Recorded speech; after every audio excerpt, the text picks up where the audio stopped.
22 novembre 1901. Le moi porte l'empreinte de toutes les ruines. Sans le moi, tout est en sécurité. Après avoir passé des jours très amers et remplis de larmes, de privations et de silence, mon pauvre cœur n'en peut plus. Le tourment de me trouver hors de mon centre qui est Dieu est tellement grand que je me vois continuellement ballottée comme par les bourrasques d'une violente tempête. Une tempête déchaînée au point de me faire subir la mort à chaque instant, et ce qui est pire encore, de ne pas mourir vraiment. Alors que je me trouvais dans cet état, Jésus se fit voir brièvement et me dit, « Ma fille, lorsqu'en toute chose une âme fait la volonté d'une autre personne, on dit qu'elle a confiance en la volonté de cette autre personne. Par conséquent, elle vit de la volonté d'autrui, et non de la sienne. Il en est ainsi quand l'âme fait en tout ma volonté. Je dis qu'elle a la foi. Ainsi, la divine volonté et la foi sont deux branches issues d'un seul tronc. Et comme la foi est simple, la foi et la divine volonté produisent une troisième branche, qui est la simplicité. Ainsi l'âme en vient à épouser les caractéristiques de la colombe. Ne veux-tu donc pas être ma colombe? Dans une autre occasion, un autre jour, Jésus me dit, « Ma fille, les perles, l'or, les pierres précieuses, les choses les plus précieuses se conservent bien protégées à l'intérieur d'un coffret à double clé. Que crains-tu donc, si je te tiens bien protégée dans le coffret, de la sainte obéissance, gardienne très sûre où, non pas une seule clé, mais deux clés tiennent la porte bien fermée, afin de garder l'entrée, interdite à tout voleur, et ainsi de te garder à l'écart de tout défaut. Le moi porte la marque de toutes les ruines, et sans le moi, tout est en sécurité. 27 décembre 1901. Jésus est l'administrateur de la très sainte Trinité. La division chez les prêtres. Il est inutile de décrire le pauvre état auquel je suis réduite. Cela ne ferait qu'aggraver et rendre plus profondes les plaies de mon âme. C'est pourquoi je passe tout sous silence, en faisant une offrande au Seigneur. Ce matin, pendant que je pleurais la perte de mon adorable Jésus, mon confesseur vint et me donna la directive de prier le Seigneur pour qu'il soit assez bienveillant de venir. Il me semble qu'il soit venu, et comme mon confesseur avait émis l'intention de la crucifixion, Jésus me fit participer aux douleurs de la croix. Pendant ce temps, Jésus dit à mon confesseur, « J'ai été l'administrateur de la très sainte Trinité, c'est-à-dire que j'ai transmis au monde la puissance, la sagesse et la charité des trois personnes divines. Toi, qui es ma représentante, tu ne dois rien faire d'autre que de continuer ma propre œuvre auprès des âmes. Si tu ne t'y intéresses pas, tu en viendras à interrompre l'œuvre commencée par moi. Ainsi, je me sens frustré dans l'accomplissement de mes desseins, et je suis contraint de retenir la puissance, la sagesse et la charité que je t'aurais accordées si tu avais accompli l'œuvre que je t'ai confiée. » Après cela, Jésus sembla me transporter hors de mon corps, et de loin, on voyait une multitude de personnes, desquelles émanait une puanteur insupportable. Il me dit, « Ma fille, quelle division il y aura chez les prêtres. Ce sera le coup ultime pour fomenter des divisions et des révolutions entre les peuples. » Jésus disait cela avec tellement d'amertume que j'en éprouvais de la compassion. Ensuite, en pensant à mon état, je lui dis, « Dis-moi, mon Seigneur, veux-tu que je me fasse donner l'ordre par mon confesseur de cesser de demeurer dans cet état, d'autant plus que, en ne souffrant plus comme avant, je me vois inutile ?» Jésus me répondit, « C'est vrai, mais je fus très affligé, et mon cœur était inquiet, comme si je n'avais pas voulu qu'il me réponde ainsi. Alors je répliquai, « Mais Seigneur, ce n'est pas parce que je veux sortir de cet état, je veux simplement connaître ta sainte volonté, car étant donné que mon état résulte du fait que tu viens vers moi et que tu me fais participer à tes souffrances, et cela ayant cessé, je crains que tu ne veuilles même plus que je continue de demeurer au lit. » Jésus dit, « Tu as raison, tu as raison. » Je sentis mon cœur éclater à la suite des réponses que Jésus béni venait de me donner, et j'ajoutai: Mais, mon Seigneur, dis-moi au moins ce qui est à l'avantage de ta plus grande gloire, soit que je continue à demeurer dans cet état, même si je devais en crever, ou soit que je me fasse donner l'ordre de quitter cet état. En voyant que je ne finissais pas de parler de ce sujet, Jésus changea la conversation en me disant: Ma fille, je me sens offensé par tous. Vois-tu, même les âmes dévotes essayent de scruter si quelque chose est de leur faute ou non, au lieu de s'amender et d'extirper la faute. N'est-ce pas déjà un signe qu'il n'y a ni souffrance, ni amour? Car la souffrance et l'amour sont deux onguents très efficaces, qui, appliqués à l'âme, la guérissent parfaitement, l'un corroborant avec l'autre et la fortifiant grandement. Mais je pensais à ma pauvre situation, et je voulais lui en parler de nouveau, pour connaître clairement la volonté du Seigneur. Mais Jésus disparut. Quant à moi, en réintégrant mon corps, j'étais toute confuse sur ce que je devais faire. Alors, pour être sûre, j'exposais tout à l'obéissance, laquelle veut que je continue de demeurer dans cet état. Que la volonté du Seigneur soit faite toujours. 22 décembre 1901. Les tribulations sont nécessaires pour celui qui vit à l'ombre de Jésus. J'étais totalement opprimée quand j'ai vu brièvement mon adorable Jésus. En me regardant, il me dit: Ma fille, pour celui qui vit sous mon ombre, il est nécessaire que souffle sur lui le vent des tribulations, afin que l'air infecté qui l'entoure ne puisse même pas pénétrer sous mon ombre. Les vents continuels, en agitant sans cesse cet air malsain, le gardent toujours au loin et permettent de respirer un air très pur et salubre. Cela dit, Jésus disparut et je comprenais beaucoup de choses sur le sujet, mais il n'est pas nécessaire de m'expliquer, car je crois qu'il est facile d'en comprendre la signification. 6 janvier 1902. Les effets prodigieux de l'union de notre vie à celle de Jésus. 2 mots sur la mort. Me trouvant dans mon état habituel, après l'avoir beaucoup attendu, mon très aimant Jésus vint pendant quelque temps.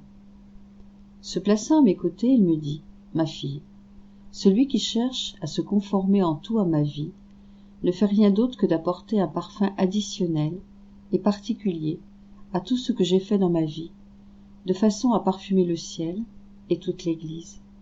Les méchants eux-mêmes se trouvent à respirer ce parfum céleste. Ainsi, tous les saints ne sont rien d'autre qu'autant de parfums. Et, ce qui réjouit davantage l'Église et le ciel, c'est que ces parfums sont distincts entre eux. De plus, celui qui cherche à continuer ma vie, en faisant ce que j'ai fait comme quand il le peut, et en le faisant au moins par le désir, dans le cas contraire, je le tiens dans mes mains, comme si toute ma vie était en train de se continuer dans cette âme, non comme une chose du passé, mais comme si je vivais présentement. En redoublant le trésor de tout ce que j'ai fait, cela est un trésor dans mes mains, dont je dispose, pour le bien de tout le genre humain. Ne voudrais-tu donc pas être une de ces âmes? Je devins toute confuse, ne sachant pas quoi répondre. Puis Jésus disparut. Peu après, il revint, et pendant que j'étais avec lui, je vis plusieurs personnes qui craignaient beaucoup la mort.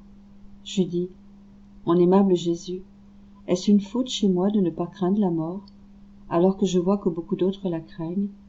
Moi, au contraire, uniquement à penser que la mort m'unira pour toujours à toi, et qu'elle mettra un terme au martyre de ma dure séparation. Non seulement la pensée de la mort ne soulève en moi aucune crainte, mais elle m'est un soulagement. Elle me donne la paix, et cela me réjouit, en laissant de côté toutes les autres conséquences qu'apporte la mort. Jésus ajouta: Fille, en vérité, cette crainte extravagante de mourir est une sottise, puisque chacun possède tous mes mérites, mes vertus et mes œuvres comme passeport pour entrer au ciel, don que j'ai fait à tous. Profite de ce don. Quiconque y ajoute le sien, avec tous ses biens, quelle crainte peut-on avoir de la mort? Avec ce passeport parfaitement valide, l'âme peut entrer où elle veut. Par égard pour ce passeport, tous respectent cette âme. et lui cède le passage. Quant à toi, le fait de ne pas craindre du tout la mort te vient d'avoir traité avec moi et d'avoir expérimenté combien est douce et précieuse l'union au bien suprême. Sache cependant que l'hommage le plus agréable qu'on puisse m'offrir, c'est de désirer mourir pour être uni à moi. Cela est la plus belle disposition pour l'âme, pour pouvoir se purifier, et sans aucun intervalle, pour pouvoir passer en ligne droite sur le chemin du ciel. Cela dit, il disparut. 11 janvier 1902. Pour être parfait, l'amour doit être triple. Allusion au divorce. Ce matin, ayant reçu la communion, j'ai vu brièvement mon adorable Jésus. Dès que je l'ai vu, je lui ai dit : « Mon doux bien, dis-moi, est-ce que tu continues de m'aimer ?» Jésus répondit : « Oui, mais je suis amoureux et jaloux et amoureux. Je te dis même que pour être parfait, l'amour doit être triple. C'est en moi que se trouve cette triple condition de l'amour. Premièrement, je t'aime comme créateur, comme rédempteur et comme amoureux. Deuxièmement, je t'aime à travers ma toute-puissance dont je me suis servi pour te créer et pour tout créer par amour pour toi, de sorte que l'air, l'eau, le feu et tout le reste te disent que je t'aime et que je les ai créés par amour pour toi. Je t'aime comme mon image et je t'aime particulièrement par égard pour toi. Troisièmement, je t'aime de toute éternité. Je t'aime dans le temps et dans l'éternité, cela n'étant rien d'autre qu'un souffle sorti de mon amour. Imagine-toi alors l'immensité de cet amour qui m'habite. Quant à toi, tu es obligé de me retourner ce triple amour. En m'aimant comme ton Dieu, tu dois entièrement te fixer en moi et ne rien laisser sortir de toi qui ne soit amour pour moi, en m'aimant par égard pour toi et pour le bien que tu en retires, en m'aimant pour tous et en tout.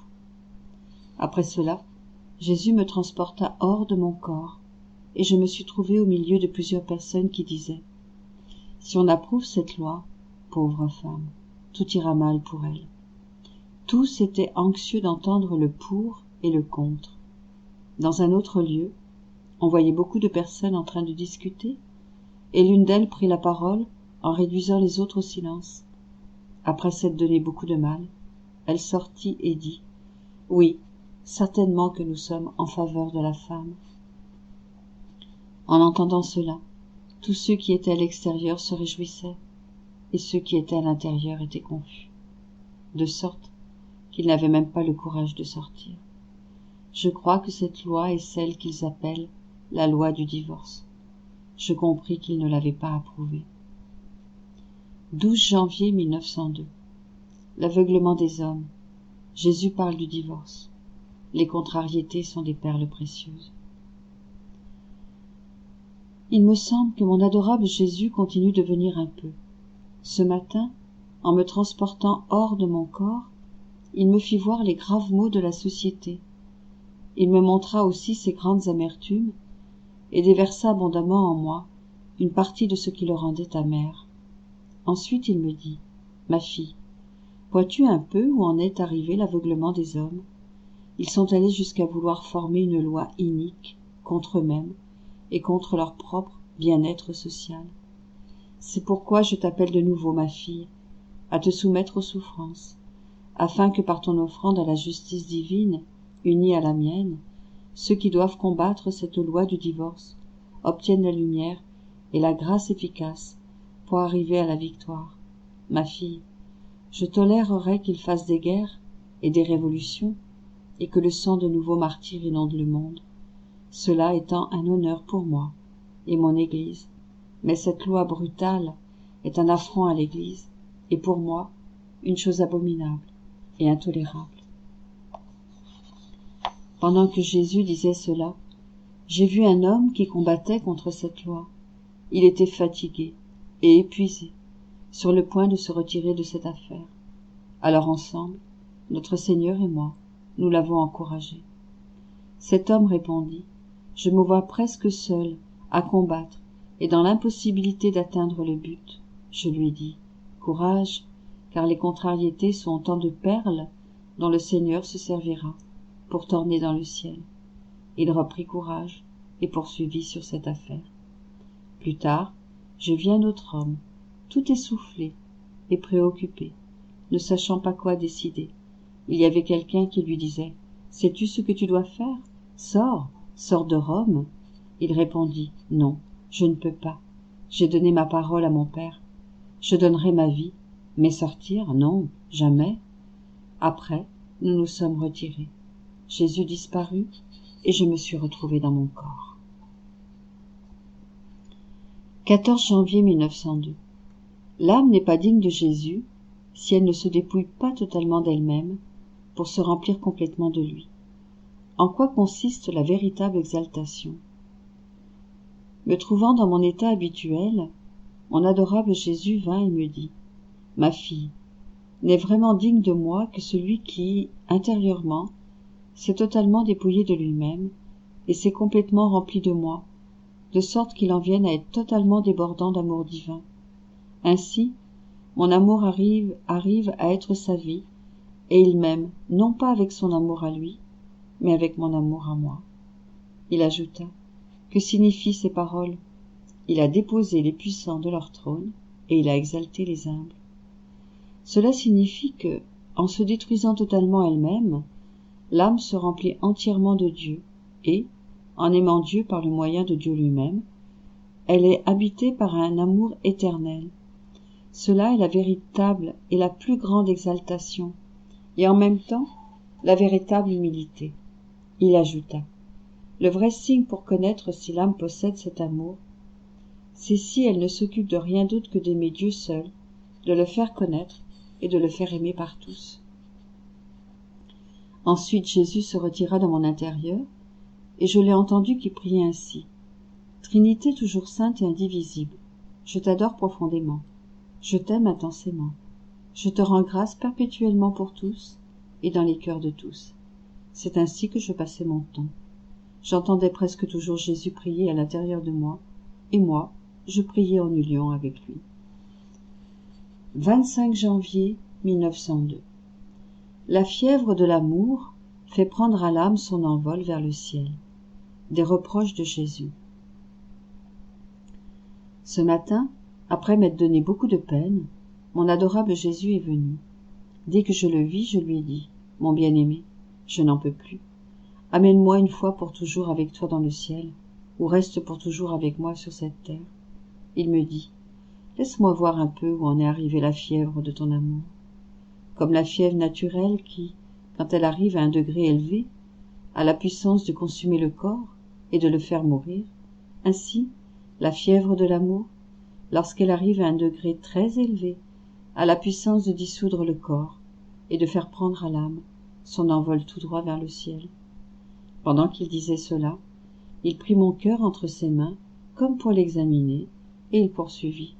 « Ma fille, la force de la fièvre de ton amour n'est pas encore à point, il en faut encore un peu. » Ensuite, il manifesta qu'il voulait déverser en moi son amertume, mais je ne lui ai rien dit.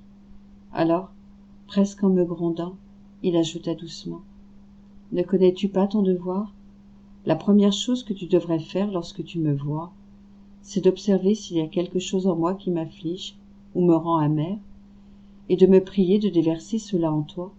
C'est cela le véritable amour, souffrir les souffrances de la personne aimée pour pouvoir s'assurer que la personne qu'on aime est totalement heureuse. » Un peu embarrassé, je dis « Seigneur, tu peux déverser ?» Il déversa en moi son amertume et disparut.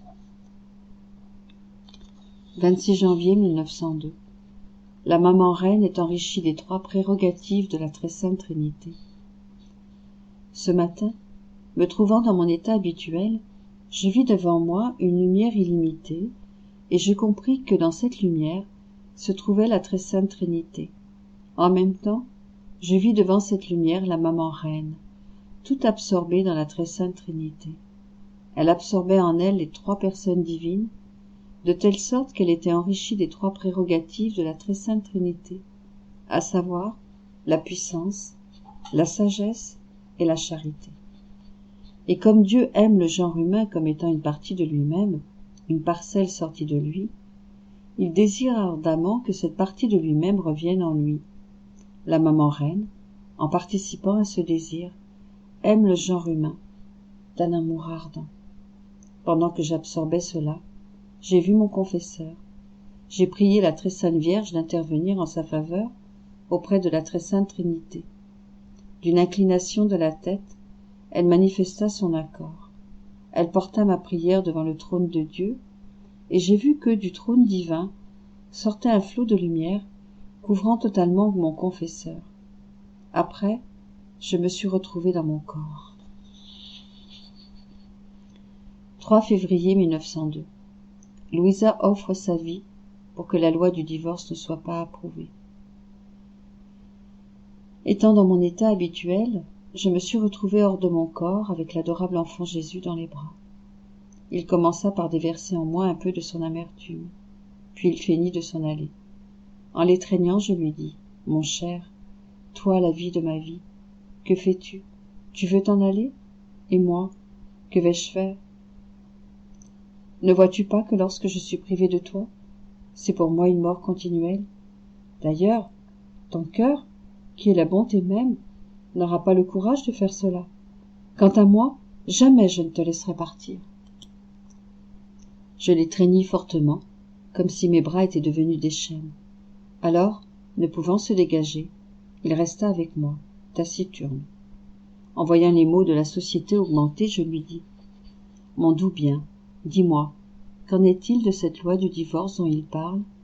Arriveront-ils, oui ou non, à faire passer cette loi impie ? » Il me dit : « Ma fille, l'intérieur de l'homme contient une tumeur gangréneuse, remplie de pourriture, comme rendue à la suppuration.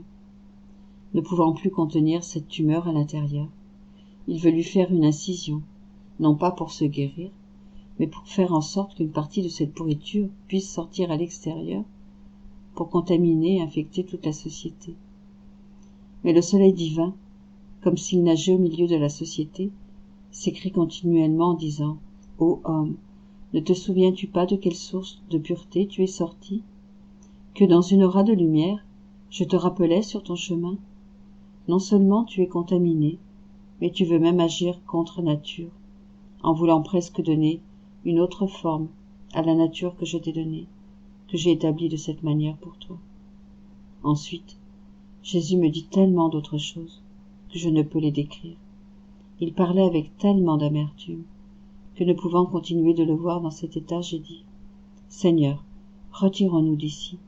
Ne vois-tu pas comment les hommes te rendent amer et comment ils te font perdre ta paix ? » Ainsi, nous nous sommes retirés sur mon lit, où je continuais de souffrir.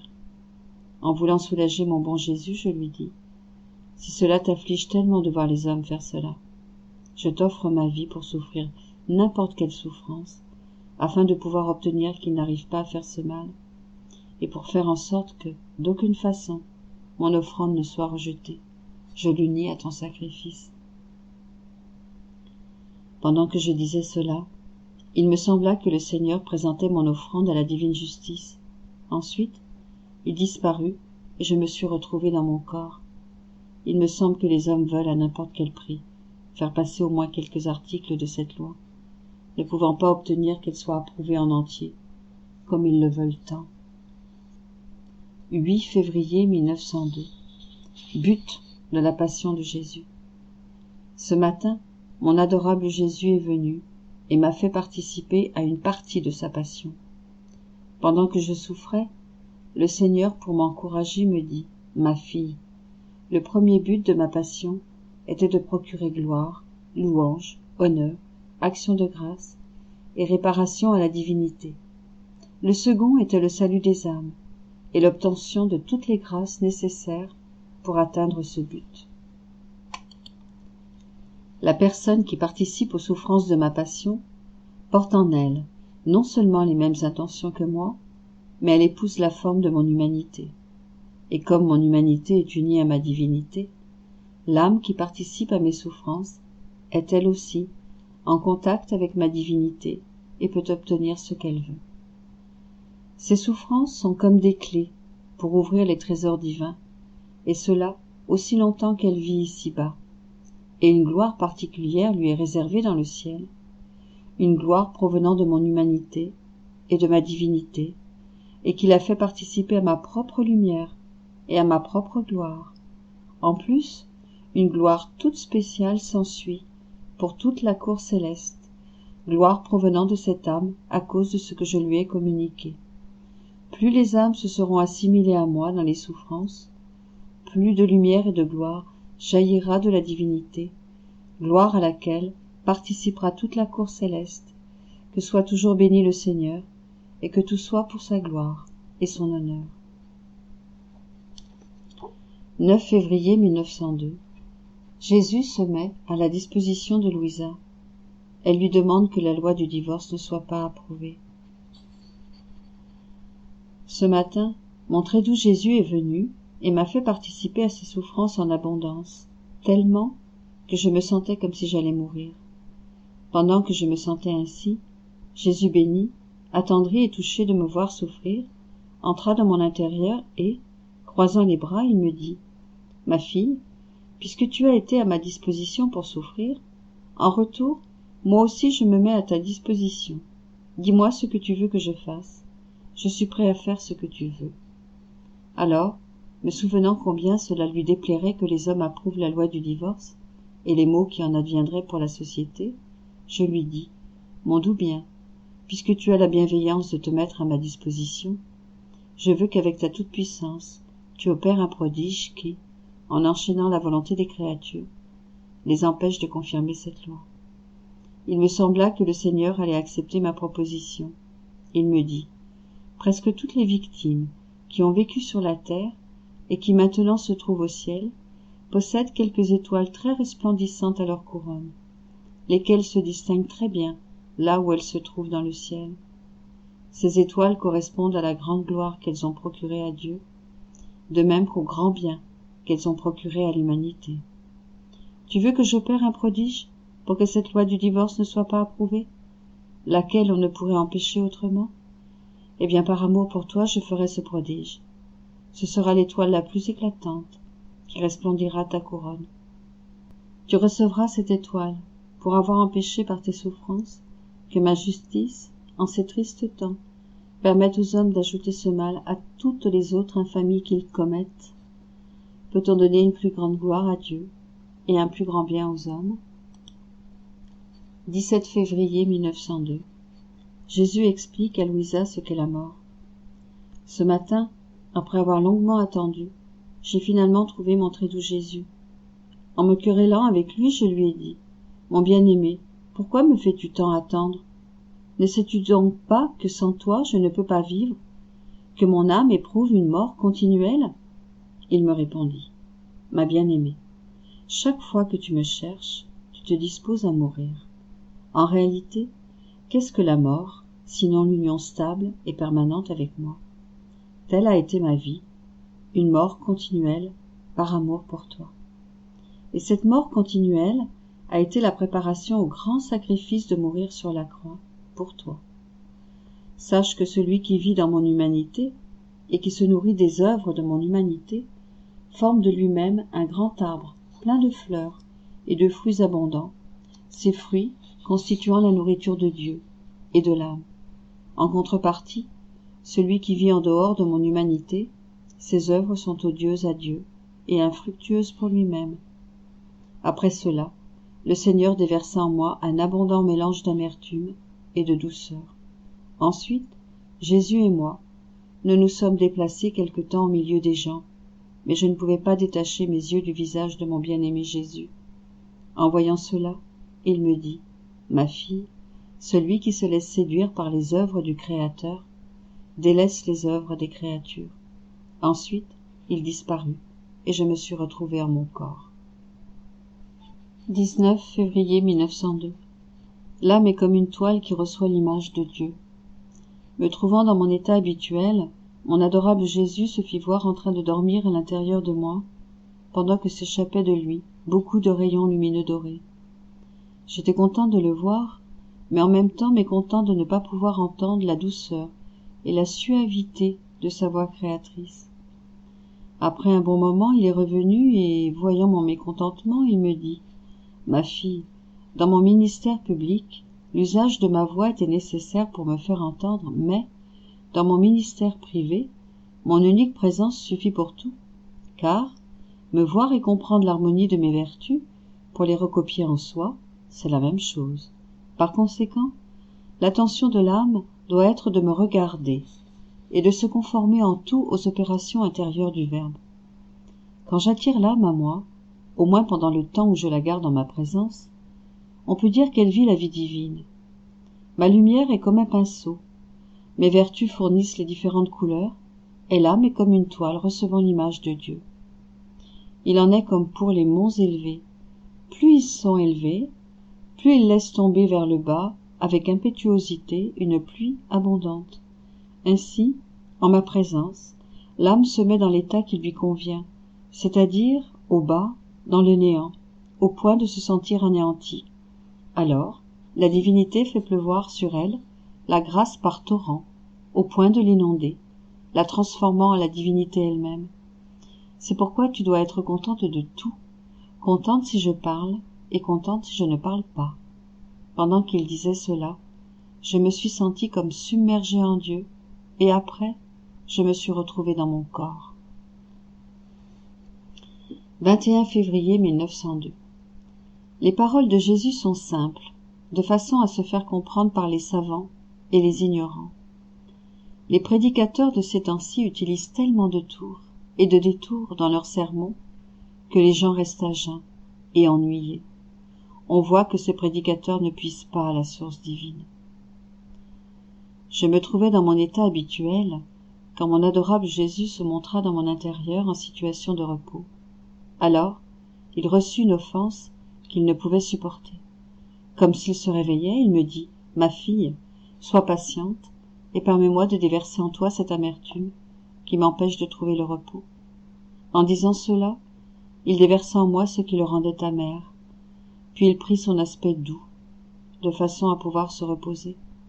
Par la suite, il continua de demeurer dans mon intérieur, en répandant beaucoup de rayons de lumière, de façon à former un faisceau de lumière apte à éclairer tous les hommes à l'intérieur de ce faisceau. Cependant, certains recevaient plus de lumière que d'autres. Pendant que je regardais ce qui se passait, notre Seigneur me dit « Ma bien-aimée, quand je garde le silence, c'est que je veux me reposer. C'est-à-dire que toi tu te reposes en moi, et que moi je me repose en toi. Quand je parle, c'est signe que je veux être actif, c'est-à-dire que tu m'aides dans l'œuvre du salut des âmes. Parce que puisque les âmes sont mes images, ce qu'on fait pour elles, je le retiens, comme fait à moi-même. »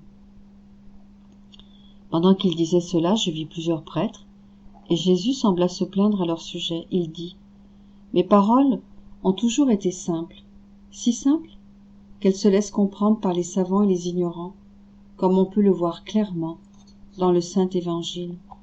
Les prédicateurs de ces temps-ci utilisent tellement de tours et de détours dans leurs sermons que les gens restent à jeun et ennuyés.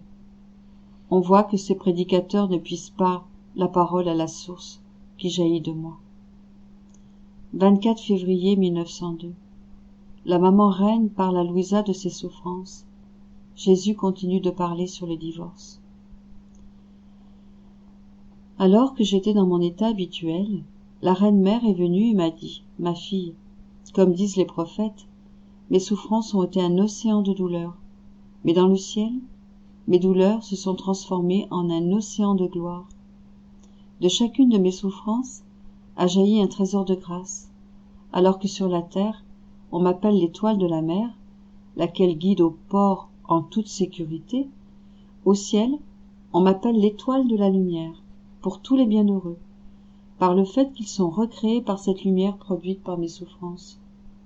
Pendant ce temps, mon adorable Jésus vint lui aussi et me dit « Ma bien-aimée, il n'y a rien qui ne me soit plus cher et plus agréable qu'un cœur juste qui m'aime et qui, en me voyant souffrir, me prie de lui transmettre mes souffrances. Cela me lie grandement à lui et exerce une si grande force sur mon cœur que, comme récompense, je lui donne tout mon être. Je lui accorde les plus grandes grâces et tout ce qu'il veut. Si je ne faisais pas cela, puisque ce cœur s'est donné tout à moi, je sens que tout ce que je ne lui donnerais pas ce seraient des vols que je commettrais, ou autant de dettes que je contracterais envers ce cœur juste. Ensuite Jésus me transporta hors de mon corps et me dit, ma fille, il y a certaines offenses, comme j'en ai reçu plusieurs aujourd'hui, qui dépassent de bien loin les souffrances, même que j'ai souffertes durant ma passion. Si je ne déversais pas une partie de mon amertume en toi, ma justice m'obligerait à envoyer sur la terre de violents fléaux. Permets-moi donc d'en déverser un peu en toi. Ensuite, je ne sais comment, il déversa en moi une partie de son amertume. En l'entendant parler des offenses qu'il avait reçues, je lui dis, « Seigneur, cette loi du divorce dont il parle, est-ce certain qu'ils ne l'approuveront pas ?» Jésus répondit, « Pour maintenant, c'est certain, mais plus tard, dans 5, 10 ou 20 ans, ou soit quand je te suspendrai comme victime, ou soit quand je déciderai de t'appeler au ciel, ils pourront le faire. Mais le prodige d'enchaîner leur volonté, de les confondre pour maintenant, je l'ai fait. Si tu savais la rage qui habite les démons et ceux qui veulent cette loi, ils tenaient pour acquis de pouvoir en obtenir l'approbation. Et leur rage est si grande que s'ils le pouvaient, ils détruiraient n'importe quelle autorité et feraient des massacres partout. Alors, pour amoindrir cette rage et pour empêcher en partie ces massacres, veux-tu t'exposer un peu à leur fureur ? Je répondis oui, pourvu que tu viennes avec moi. Ainsi, nous sommes allés dans un endroit où se tenaient des démons et des gens qui paraissaient furieux, enragés et comme fous. Dès qu'ils m'ont vu, ils ont couru vers moi comme des loups. L'un me battait, un autre me déchirait la peau. Ils auraient voulu me détruire, mais ils n'en avaient pas le pouvoir. Quant à moi, bien que j'ai beaucoup souffert, je ne les craignais pas, parce que j'avais Jésus avec moi. Après cela, je me suis retrouvée dans mon corps, comme rempli de beaucoup de souffrances. Que le Seigneur soit toujours béni. 2 mars 1902. Les effets de la loi. Ce matin, je me sentais toute préoccupée en pensant que le Seigneur voulait de nouveau me priver de sa présence et par conséquent m'enlever mes souffrances. J'éprouvais aussi un peu de méfiance. Après l'avoir attendu longtemps, dès qu'il est venu, il m'a dit, « Ma fille, celui qui se nourrit de la foi acquiert la vie divine, et en acquérant la vie divine, il détruit l'humain. En d'autres mots, il détruit en lui les germes qu'a produit le péché originel. Il acquiert de nouveau la nature parfaite, telle qu'elle est sortie de mes mains, semblable à moi. Il en vient surpasser en noblesse la nature angélique elle-même. Cela dit, il disparut. 3 mars 1902. Les châtiments sont nécessaires. Je me trouvais dans mon état habituel et mon adorable Jésus ne venait pas. Je me sentais mourir à cause de son absence. Alors vers la dernière heure du jour, ému de compassion, Jésus vint et en m'embrassant il me dit, « Ma fille, il est parfois nécessaire que je ne vienne pas. Autrement, comment donnerais-je un épanchement à ma justice ? En voyant que je ne les châtie pas, les hommes deviendraient de plus en plus arrogants. Par conséquent, les guerres et les massacres sont nécessaires. Le commencement et le moyen utilisé seront très douloureux, mais la fin sera des plus joyeuses. D'ailleurs, tu le sais bien, la chose primordiale, c'est la résignation à ma volonté. 5 mars 1902. Conséquence du mauvais exemple des chefs. Ce matin, je me suis trouvée hors de mon corps, et après être allée à la recherche de mon adorable Jésus, je l'ai trouvé. Mais à ma surprise, je l'ai vu tout en larmes. Il avait beaucoup d'épines enfoncées dans les pieds, ce qui lui causait des douleurs et l'empêchait de marcher. Tout affligé, il s'est jeté dans mes bras comme s'il voulait trouver du repos, et aussi pour que je lui enlève ses épines. Je l'ai serré contre moi et lui ai dit, « Mon doux amour, si tu étais venu au cours des derniers jours, tu n'aurais pas eu autant d'épines dans tes pieds. Dès que quelques-unes se seraient enfoncées, je te les aurais aussitôt enlevées. Voilà ce que tu as fait en ne venant pas. » Pendant que je disais cela, je m'occupais de lui retirer toutes ses épines.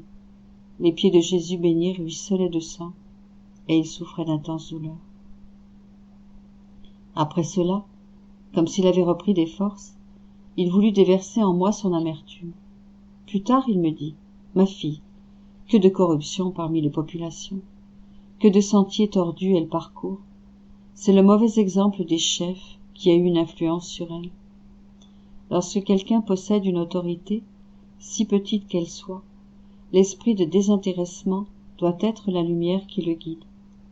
La justice qu'il exerce doit être comme l'éclair pour frapper les yeux des personnes qu'il dirige, de façon à ce qu'elles ne puissent s'éloigner ni de lui, ni de ses exemples. Cela dit, Jésus disparut. 6 mars 1902. Jésus vient, dépouillé de toute principauté, de toute royauté et de toute souveraineté. Ce matin, quand mon adorable Jésus est venu, il s'est fait voir tout nu. Tout en cherchant dans mon intérieur un moyen de se couvrir, il me dit, « Ma fille, ils m'ont dépouillé de toute principauté, de toute royauté et de toute souveraineté, et pour recouvrer mes droits sur les créatures, il est nécessaire que je les dépouille, et presque que je les anéantisse. De cette façon, elles reconnaîtront que là où il n'y a pas Dieu comme principe, comme roi et comme souverain, tout ce qu'elles font les conduit à leur destruction, et par conséquent à la source de tous les maux. 7 mars 1902. En la présence divine, l'âme acquiert et imite la façon divine d'opérer.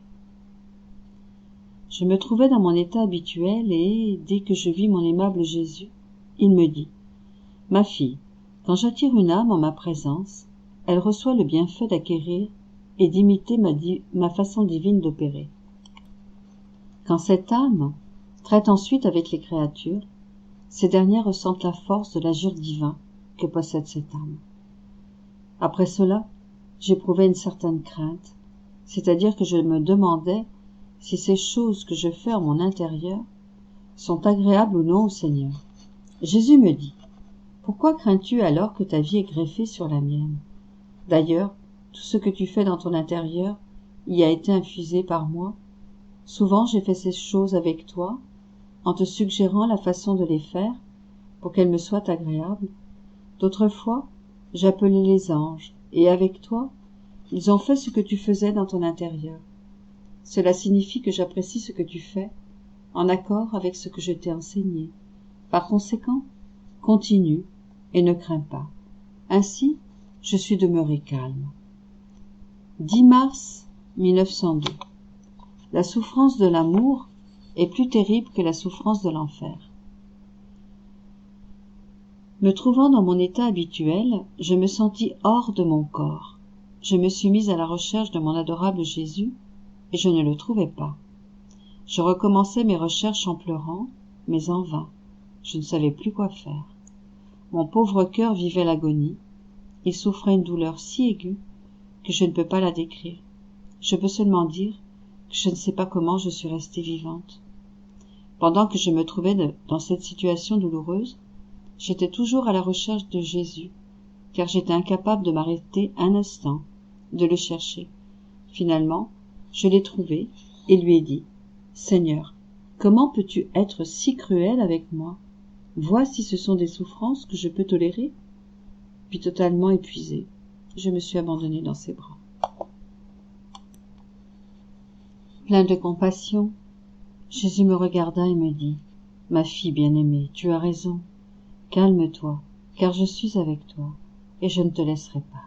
Pauvre fille, comme tu souffres. La souffrance de l'amour est plus terrible que la souffrance de l'enfer. Qu'est-ce qui tyrannise le plus quelqu'un, l'enfer ou un amour combattu?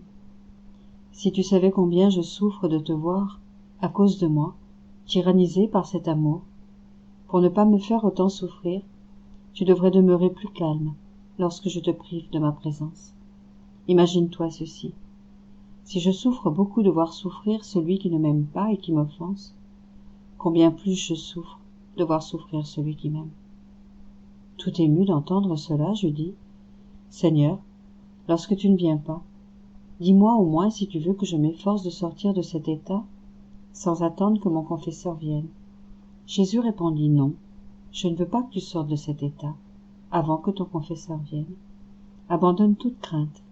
Je me placerai dans ton intérieur, en tenant tes deux mains dans les miennes, et au contact de mes mains, tu reconnaîtras que je suis avec toi. Ainsi, lorsque me vient l'envie de sa présence, Je sens que mes mains sont serrées dans celles de Jésus. En éprouvant le contact divin, je me calme et me dis, c'est vrai, il est avec moi. D'autres fois, lorsque mon désir de le voir devient plus fort, je sens qu'il serre plus fortement mes mains dans les siennes et qu'il me dit, Louisa, ma fille, je suis ici. Ici je suis. Ne me cherche pas ailleurs. Il semble que je suis plus calme ainsi. 12 mars 1902. Menace de châtiment. Je continue de voir mon adorable Jésus de la même façon, c'est-à-dire dans mon intérieur. Mais cette fois, je le vis le dos tourné au monde, avec un fléau dans la main, et sur le point de l'envoyer sur les créatures. Il me semblait que les châtiments se succédaient sur les récoltes. Il y avait de la mortalité chez les gens. Quand il fut sur le point d'envoyer ce fléau, il dit des paroles de menace, dont je me souviens seulement de celle-ci. Je ne le voulais pas, mais vous avez cherché vous-même que je vous extermine. Eh bien, je vous exterminerai. Ensuite, il disparut. 16 mars 1902. On ne doit rechercher ni son propre confort, ni l'estime de soi, ni le plaisir qui vient d'autrui, mais uniquement le plaisir de Dieu. Oh, comme il faut se donner de la peine pour faire venir Jésus pour quelque temps. C'est un continuel crève-cœur et une crainte. En plus, il ne vient pas. Oh Dieu, quelle souffrance! Je ne sais comment on fait pour vivre ainsi. On vit en mourant. Jésus se fit voir brièvement dans un état pitoyable, avec un bras coupé. Tout affligé, il me dit, « Ma fille, vois-tu ce que les créatures me font? Comment veux-tu que je ne les châtie pas ?» Pendant qu'il disait cela, il me sembla qu'il prenait une croix élevée. Les bras de cette croix s'étendaient sur 6 ou 7 cités, et plusieurs châtiments se succédaient.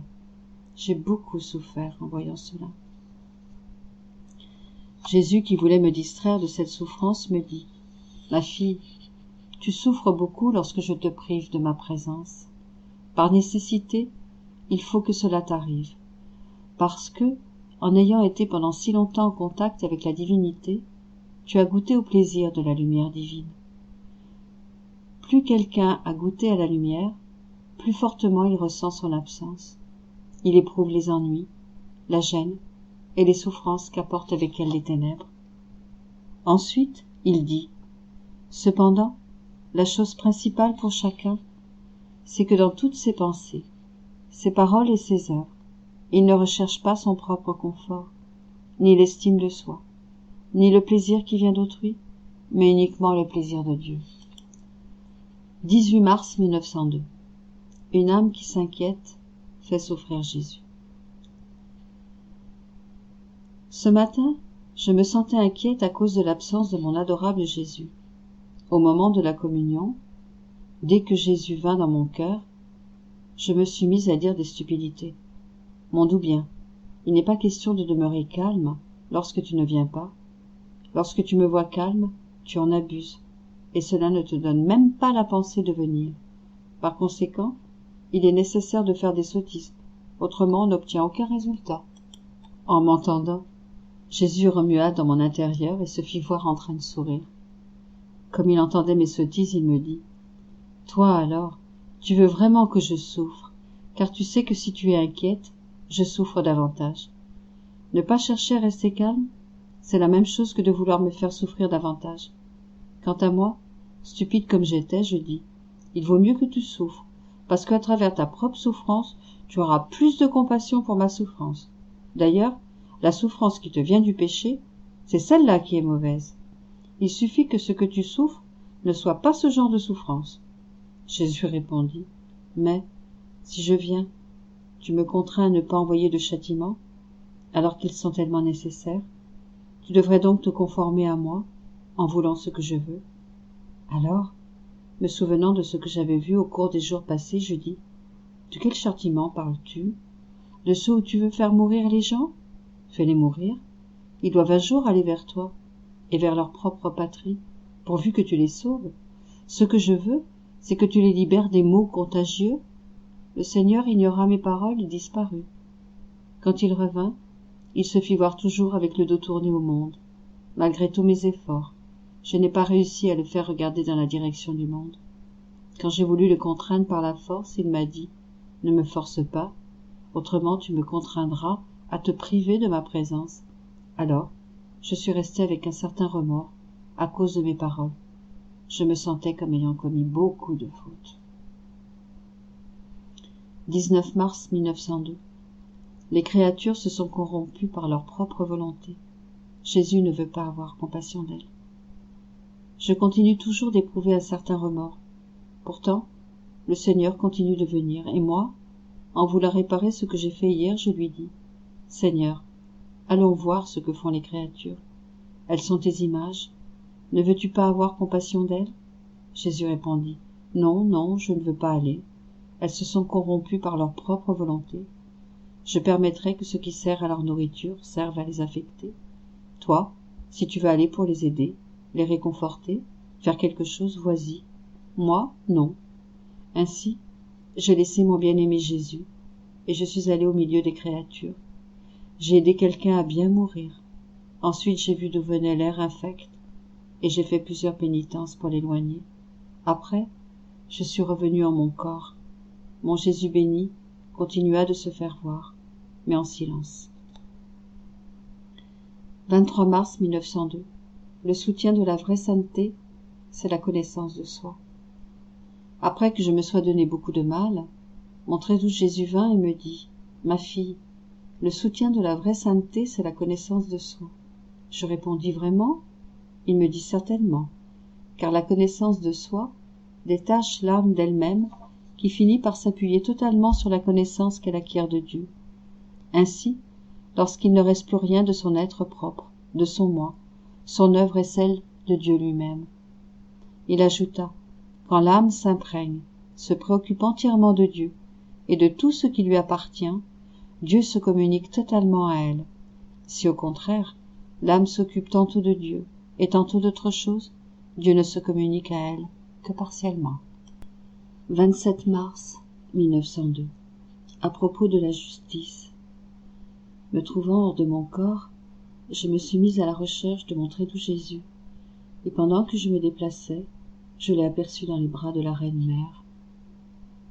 Comme il était fatigué. Pleine de hardiesse, je l'ai presque arraché les bras de sa maman, et je l'ai pris dans mes bras en lui disant « Mon amour, c'est cela ta promesse de ne pas m'abandonner, alors que dans les jours passés, tu es venu très peu, ou même pas du tout. » Il me répondit « Ma fille, j'étais avec toi, sauf que tu ne m'as pas vu clairement. D'ailleurs, si tes désirs avaient été assez ardents pour pouvoir brûler le voile qui t'empêchait de me voir, tu m'aurais certainement vu. » Ensuite, comme pour me faire une exhortation, il ajouta « Non seulement tu dois être droite, mais aussi juste. Entre dans la justice pour m'aimer, me louer, me glorifier, me rendre grâce, me bénir, me faire des réparations, m'adorer, non seulement pour toi-même, mais pour toutes les autres créatures. Ce sont les redevances de la justice que j'exige de chaque créature et qui me reviennent en tant que créateur. Celui qui me refuse une seule de ces choses ne peut pas se dire juste.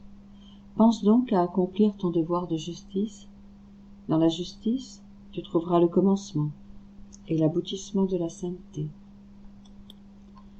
30 mars 1902. Louisa voit Jésus ressuscité, le vêtement de lumière de l'humanité ressuscité de Jésus.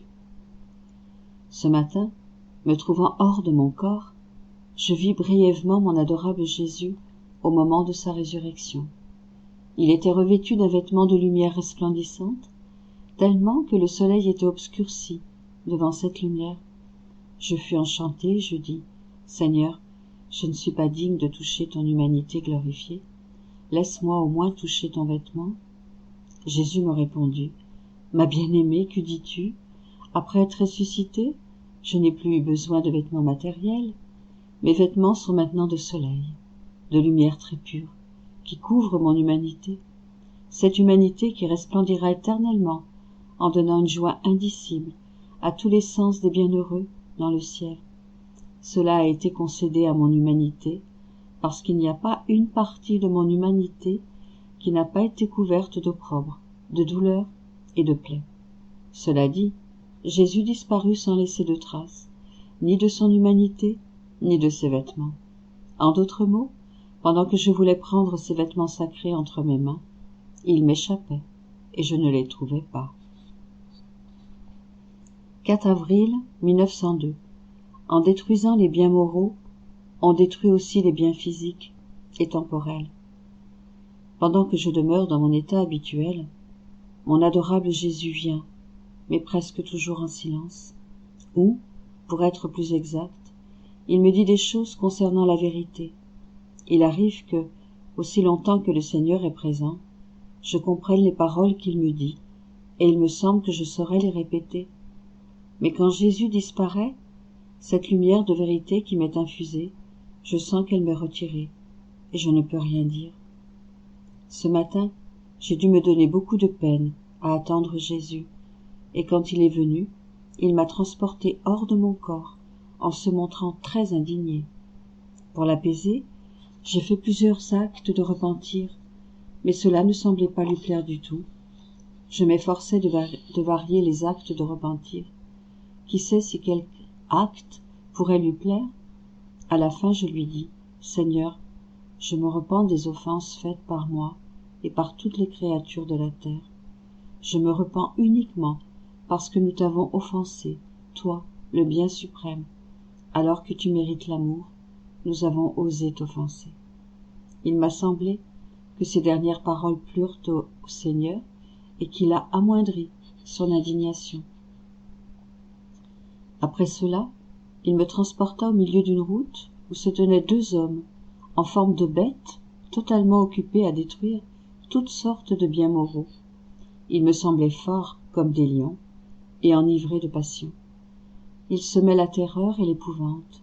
Jésus béni me dit, « Si tu veux m'apaiser un peu, passe au milieu de ces hommes pour les convaincre des maux qu'ils font, tout en affrontant leur fureur. » Bien qu'un peu timide, j'y suis allé. Dès qu'ils me virent, ils voulurent me dévorer. Je leur dis, « Permettez que je vous parle, et après, vous ferez de moi ce que vous voudrez. Vous devez savoir que si vous arrivez à réaliser votre intention de détruire les biens moraux rattachés à la religion, aux vertus et au bien-être social, sans vous apercevoir de vos erreurs, vous arriverez en même temps à détruire tous les biens physiques et temporels, car plus on enlève aux biens moraux, plus on augmente les maux physiques. Par conséquent, sans vous en apercevoir, vous détruisez ces biens passagers que vous aimez tant, et non seulement vous travaillez contre votre propre bien, mais vous recherchez ce qui détruit votre propre vie, et vous serez la cause qui fera verser des larmes amères à vos survivants. Ensuite, j'ai fait un très grand acte d'humilité que je ne peux même pas décrire. Les 2 hommes sont devenus comme 2 êtres sortant d'un état de folie. Ils étaient tellement affaiblis qu'ils n'avaient pas même la force de me toucher. Ainsi, je suis passé librement au milieu d'eux.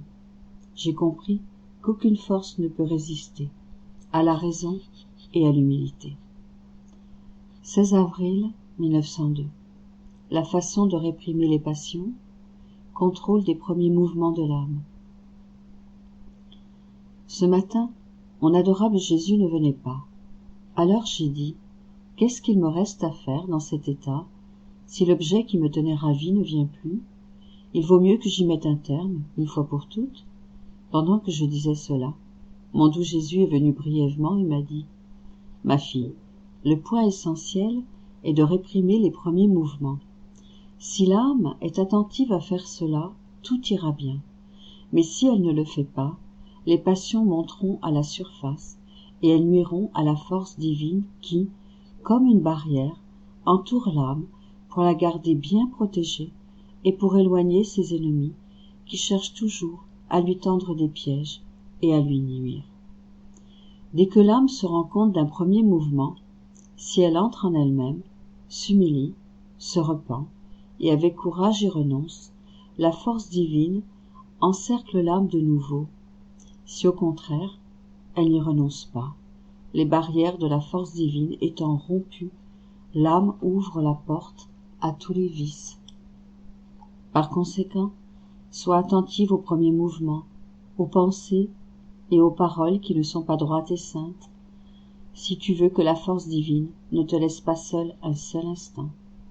Autrement, si les premiers mouvements t'échappent, ce n'est plus l'âme qui règne, mais les passions qui dominent.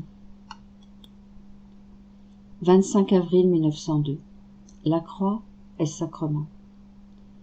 Ce matin, je me suis retrouvée hors de mon corps. Après m'être mise à la recherche de mon doux Jésus, je l'ai trouvé. Il était dans un état tellement pitoyable que cela me crevait le cœur. Il avait les mains transpercées et contractées par l'âpreté des douleurs, de sorte qu'on ne pouvait les toucher. J'ai essayé de les toucher pour pouvoir détendre les doigts et pour en cicatriser les plaies, mais je n'ai pas pu, parce que Jésus béni pleurait à cause de ces douleurs intenses. Ne sachant quoi faire, je l'ai serré contre moi et lui ai dit « Mon bien-aimé, il y a déjà quelque temps que tu ne m'as pas fait participer aux douleurs de tes plaies. C'est peut-être pourquoi les choses se sont aggravées. Je te prie de me faire participer à tes souffrances. Ainsi, si je souffre, tes souffrances pourront diminuer. » Pendant que je parlais ainsi, un ange est apparu, avec un clou dans la main, et il m'a transpercé les mains et les pieds.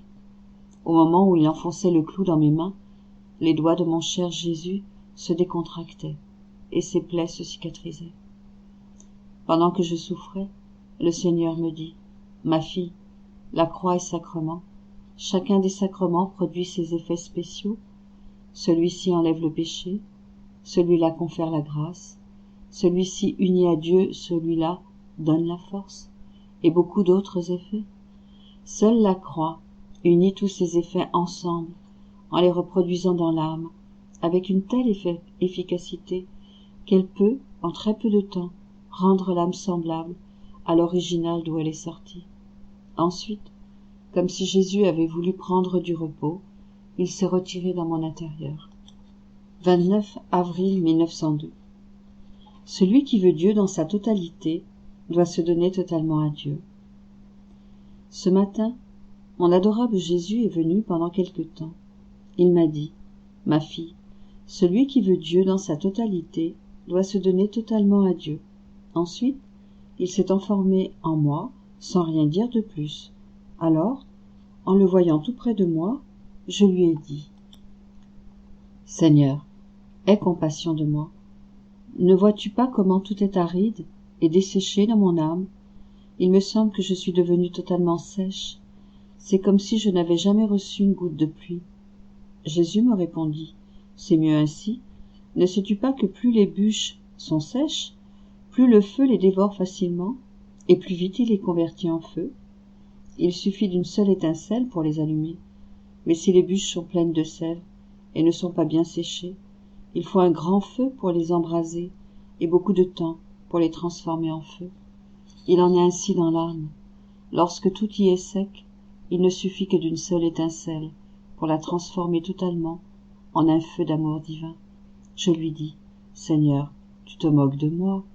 Combien tout est rude dans cet état de sécheresse. D'ailleurs, qu'est-ce que tu dois brûler si tout est sec ?» Il me répondit « Je ne me moque pas de toi. Tu ne comprends pas ce que je dis? Quand tout n'est pas sec dans l'âme, la complaisance est sève, la satisfaction est sève, le propre goût est sève, l'estime de soi est sève. Au contraire, quand tout y est sec et que l'âme opère, cette sève ne trouve pas de canaux pour s'écouler. Et le feu divin, en trouvant l'âme seule, dénudée et desséchée comme elle était, lorsqu'elle a été créée par le Créateur, sans aucune sève étrangère circulant en elle, sinon cette nudité qui est son unique vêtement, il lui est très facile de convertir l'âme en son propre feu divin. Alors, je lui infuse une atmosphère de paix, la conservant par l'obéissance intérieure et la protégeant par l'obéissance extérieure. Cette paix enfante Dieu dans l'âme, Dieu dans sa totalité, c'est-à-dire dans toutes ses œuvres, dans toutes ses vertus et dans toutes les manières du Verbe incarné, de sorte que surgissent dans l'âme la simplicité du Verbe, son humilité, la dépendance de sa vie d'enfant, la perfection de ses vertus d'adulte, la mortification et le crucifiement de sa mort. De plus, Cela commence toujours de la manière suivante. Celui qui veut le Christ dans sa totalité doit se donner totalement au Christ. 16 mai 1902. 2 états sublimes pour l'âme. Ce matin, après m'être donné beaucoup de peine, montrait d'où Jésus est venu. Dès que je le vis, je l'ai serré fortement et lui ai dit « Mon cher bien, cette fois, je t'étreindrai tellement que tu ne pourras plus t'échapper. » Pendant ce temps, je me suis sentie toute remplie de Dieu, comme si j'étais inondée, de sorte que les puissances de mon âme sont restées comme fascinées et inopérantes. Elles regardaient seulement. Alors, après être demeuré quelque temps dans cet état d'inactivité, mais quelle situation douce et agréable, mon adorable Jésus me dit « Ma fille, quelquefois je remplis tellement l'âme de moi-même que, en se dispersant en moi, l'âme reste comme oisive. D'autres fois, je laisse une partie de l'âme vide, et alors, en ma présence, l'âme opère merveilleusement. Elle se lance dans des actes de louange, d'action de grâce, d'amour, de réparation et autres, et de cette façon, elle remplit ces vides que je lui laisse. Ces 2 états sont tous les 2 des états sublimes et se donnent mutuellement la main. 22 mai 1902. La très sainte Vierge incite Jésus à faire souffrir Luisa. Me trouvant dans mon état habituel, Jésus béni ne venait pas. Oh, comme j'ai souffert, et combien de sottises j'ai dites. Il est inutile de raconter cela ici. Après m'être énormément fatiguée, je me suis sentie tout près d'une personne, sans voir son visage. J'ai étendu la main pour la toucher, et je l'ai trouvée avec sa tête, appuyée sur mon épaule. Elle était sans connaissance. Je l'ai regardée, et j'ai reconnu mon doux Jésus. Il me semblait qu'il s'était évanoui, à cause des nombreuses sottises que j'avais dites. Dès qu'il eut repris connaissance, je ne sais combien d'autres sottises je voulais lui dire, mais il me dit « Tais-toi, tais-toi, il ne faut plus parler, autrement tu me ferais perdre connaissance. Ton silence me permettra de reprendre vigueur, et ainsi je pourrai au moins te donner un baiser, t'embrasser et te rendre heureuse. » Ainsi, j'ai gardé le silence, et nous nous sommes embrassés maintes fois. Jésus me fit beaucoup de démonstrations d'amour, mais je ne sais les décrire. Ensuite, je me suis retrouvée hors de mon corps, et je me suis mise à la recherche du bien-aimé de mon âme. Ne le trouvant pas, j'ai levé les yeux vers le ciel. Qui sait si je ne le retrouverai pas? Là-haut, j'ai vu la Reine Mère et Jésus-Christ, placés dos à dos. Ils se disputaient et, comme Jésus ne voulait pas écouter sa mère, il lui avait tourné le dos. Il avait l'air furieux, et il me semblait que de sa bouche sortait le feu de sa colère. La seule chose que j'ai comprise, c'est que ce jour-là, notre Seigneur voulait détruire tout ce qui servait de nourriture à l'homme, alors que la très sainte Vierge ne voulait pas cela. Jésus lui dit « Mais sur qui est penché le feu de ma colère ?» La mère lui répondit en me montrant du doigt « Voici celle sur qui tu peux épancher ta fureur. Ne sais-tu pas qu'elle est toujours prête à accomplir nos volontés ?» En entendant cela, Jésus se tourna vers sa mère, comme s'ils avaient fait une trouvaille. Ils appelèrent des anges, en donnant à chacun une étincelle de ce feu qui sortait de la bouche de Jésus. Ces anges m'apportèrent ces étincelles.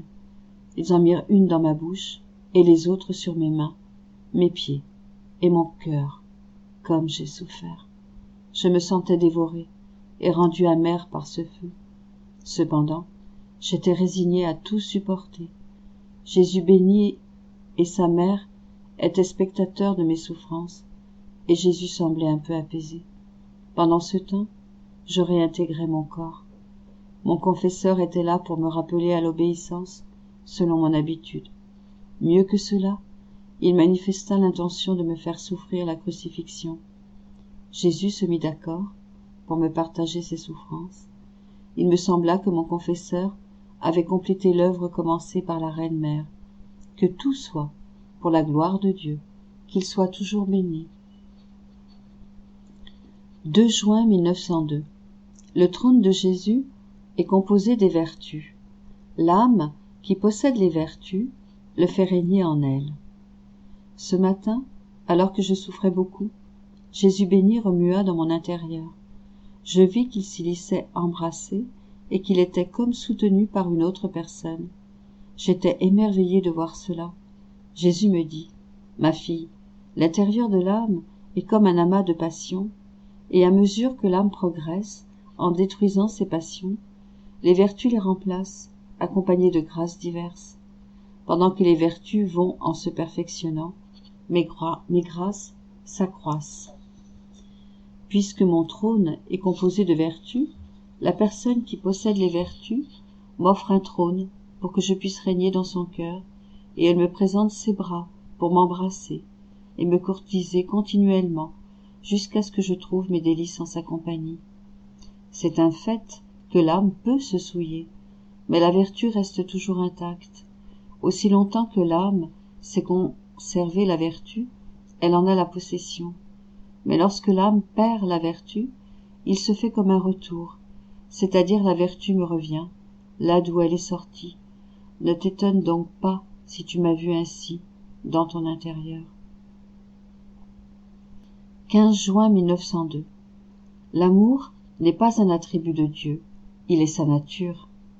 L'âme qui aime véritablement Jésus ne peut se perdre. Me trouvant dans mon état habituel, mon adorable Jésus me transporta hors de mon corps et me dit, « Ma fille, on peut dire que toutes les vertus sont mes qualités et mes attributs, mais on ne peut pas dire que l'amour soit un de mes attributs. Non, l'amour est ma nature même. Toutes les vertus forment mon trône et mes qualités, mais l'amour constitue mon être même. » En entendant cela, je me suis souvenu que le jour précédent, j'avais dit à une personne qui craignait pour son salut que celui qui aime vraiment Jésus peut être sûr d'être sauvé. Quant à moi, je considère comme impossible que notre Seigneur éloigne de lui une âme qu'il aime de tout son cœur. C'est pourquoi j'ai dit à cette personne, « Pensons à l'aimer, et nous tiendrons notre salut dans nos propres mains. » Alors, j'ai demandé à mon aimable Jésus si en disant cela j'avais mal parlé. Il me répondit, « Ma bien-aimée, ce que tu as dit est juste, car l'amour a ceci qui lui est propre. De deux objets, il en forme un seul. De deux volontés, il en forme une seule. L'âme qui m'aime forme avec moi une seule chose, une seule volonté. Comment peut-elle donc se séparer de moi? Bien plus, ma nature étant l'amour, si elle trouve quelque étincelle d'amour chez l'homme, elle l'unit immédiatement à l'amour éternel. Tout comme il est impossible de former deux âmes à partir d'une seule âme, deux corps à partir d'un seul corps, ainsi, il est impossible que celui qui m'aime vraiment aille à sa perte. 17 juin 1902. La mortification produit la gloire. Ce matin, dès que j'ai vu mon bien-aimé Jésus, il me sembla le voir tenir dans sa main un papier sur lequel étaient écrits ces mots. La mortification produit la gloire. Celui qui veut trouver la source de tous les plaisirs doit s'éloigner de tout ce qui peut déplaire à Dieu. Ensuite, il disparut. 29 juin 1902. Jésus parle de la France. Ce matin, j'ai vu mon adorable Jésus. Sans en connaître la raison, je l'ai entendu qui disait « Pauvre France, pauvre France, tu t'es cabré et tu as rompu et violé les lois les plus sacrées en me désavouant pour ton Dieu. Tu es devenu pour les autres nations un exemple pour les attirer vers le mal, et ton exemple a tant de force que les autres nations sont sur le point de se ruiner.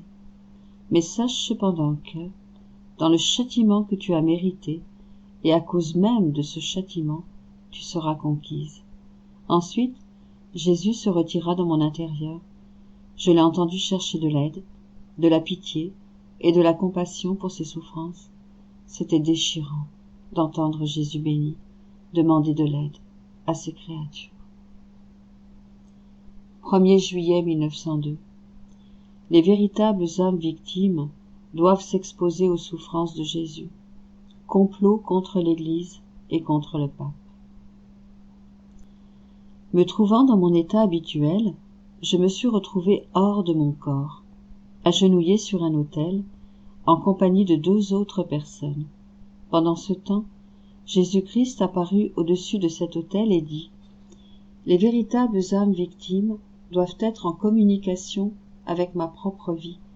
Elles doivent donner du fruit qu'elles ont cueilli en moi et s'exposer à mes propres souffrances. » Pendant qu'il disait cela, il prit un ciboire dans sa main et donna la communion aux 3 personnes présentes. Ensuite, derrière cet autel, il semblait y avoir une porte qui s'ouvrait sur une rue pleine de gens et bondée de démons, de sorte qu'on ne pouvait marcher sans être heurté par eux, et comme ces démons étaient couverts d'épines très pointues, on ne pouvait faire un mouvement sans se sentir piqué jusque dans l'intérieur de sa chair.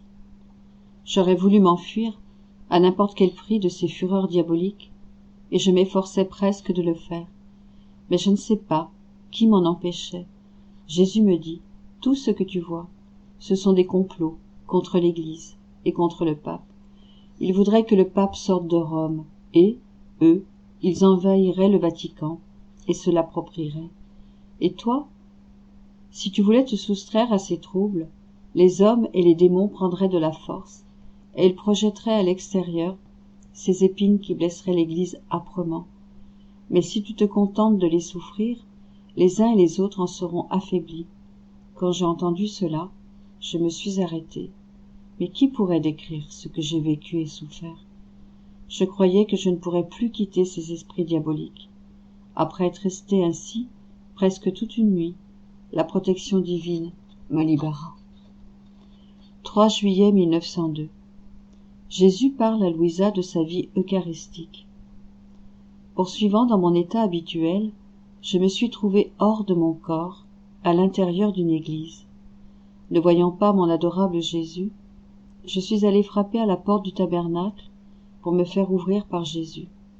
Comme Jésus ne m'ouvrait pas, je me suis enhardi et j'ai moi-même ouvert la porte. J'y ai trouvé mon seul et unique bien. Qui pourrait décrire mon contentement ? Je suis resté comme extasié à regarder cette beauté indicible. Lorsque Jésus me vit, il s'élança dans mes bras et me dit : « Ma fille, chaque période de ma vie évoque des actes particuliers de l'homme, ainsi que des degrés d'imitation, d'amour, de réparation et autres.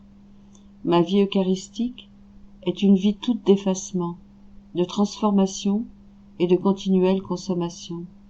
Je peux dire qu'après que mon amour eut atteint un sommet extrême, et même qu'il se fût consommé sur la croix, ne pouvant trouver dans mon infinie sagesse d'autres signes extérieurs de démonstration d'amour pour l'homme, j'ai voulu continuer de lui manifester mon amour en demeurant avec lui dans l'Eucharistie.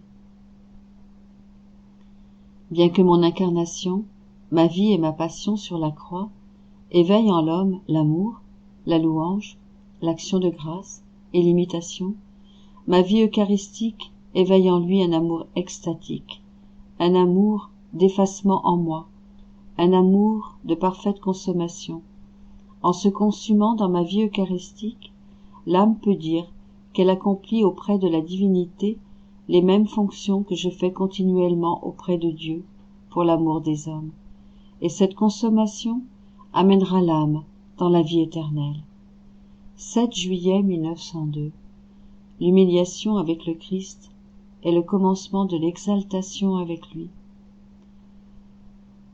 Ce matin, comme mon Jésus béni ne venait pas, je me sentais toute confuse et humiliée.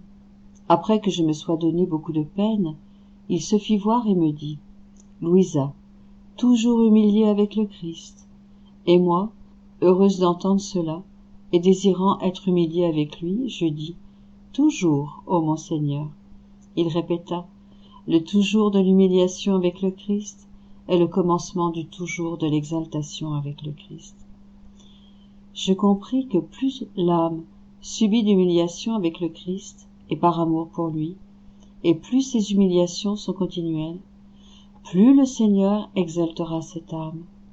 Cette exaltation, il la fera continuellement devant toute la cour céleste, auprès des hommes et devant les démons eux-mêmes. 28 juillet 1902. Les effets de la prière continuelle. Poursuivant dans mon état habituel, je me suis retrouvé hors de mon corps. J'ai trouvé mon adorable Jésus, et comme il ne voulait pas que je voie les bêtises du monde, il me dit « Ma fille, retire-toi.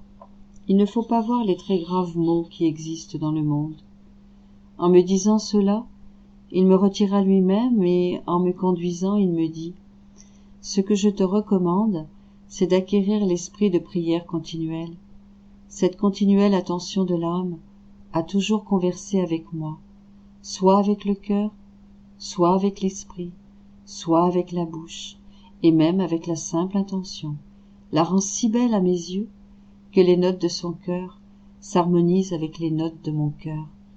Je me sens tellement attiré à converser avec cette âme que non seulement je lui manifeste les œuvres ad extra de mon humanité, mais aussi un peu les œuvres ad intra que ma divinité opérait dans mon humanité. De plus, la beauté que l'âme acquiert par l'esprit de prière continuelle est telle que le démon en est frappé, comme par la foudre, et frustré dans les embûches qu'il essaie de tendre à cette âme. Cela dit, Jésus disparut, et je suis revenu dans mon corps. 31 juillet 1902. La vraie charité doit être désintéressée. J'étais toujours dans mon état habituel.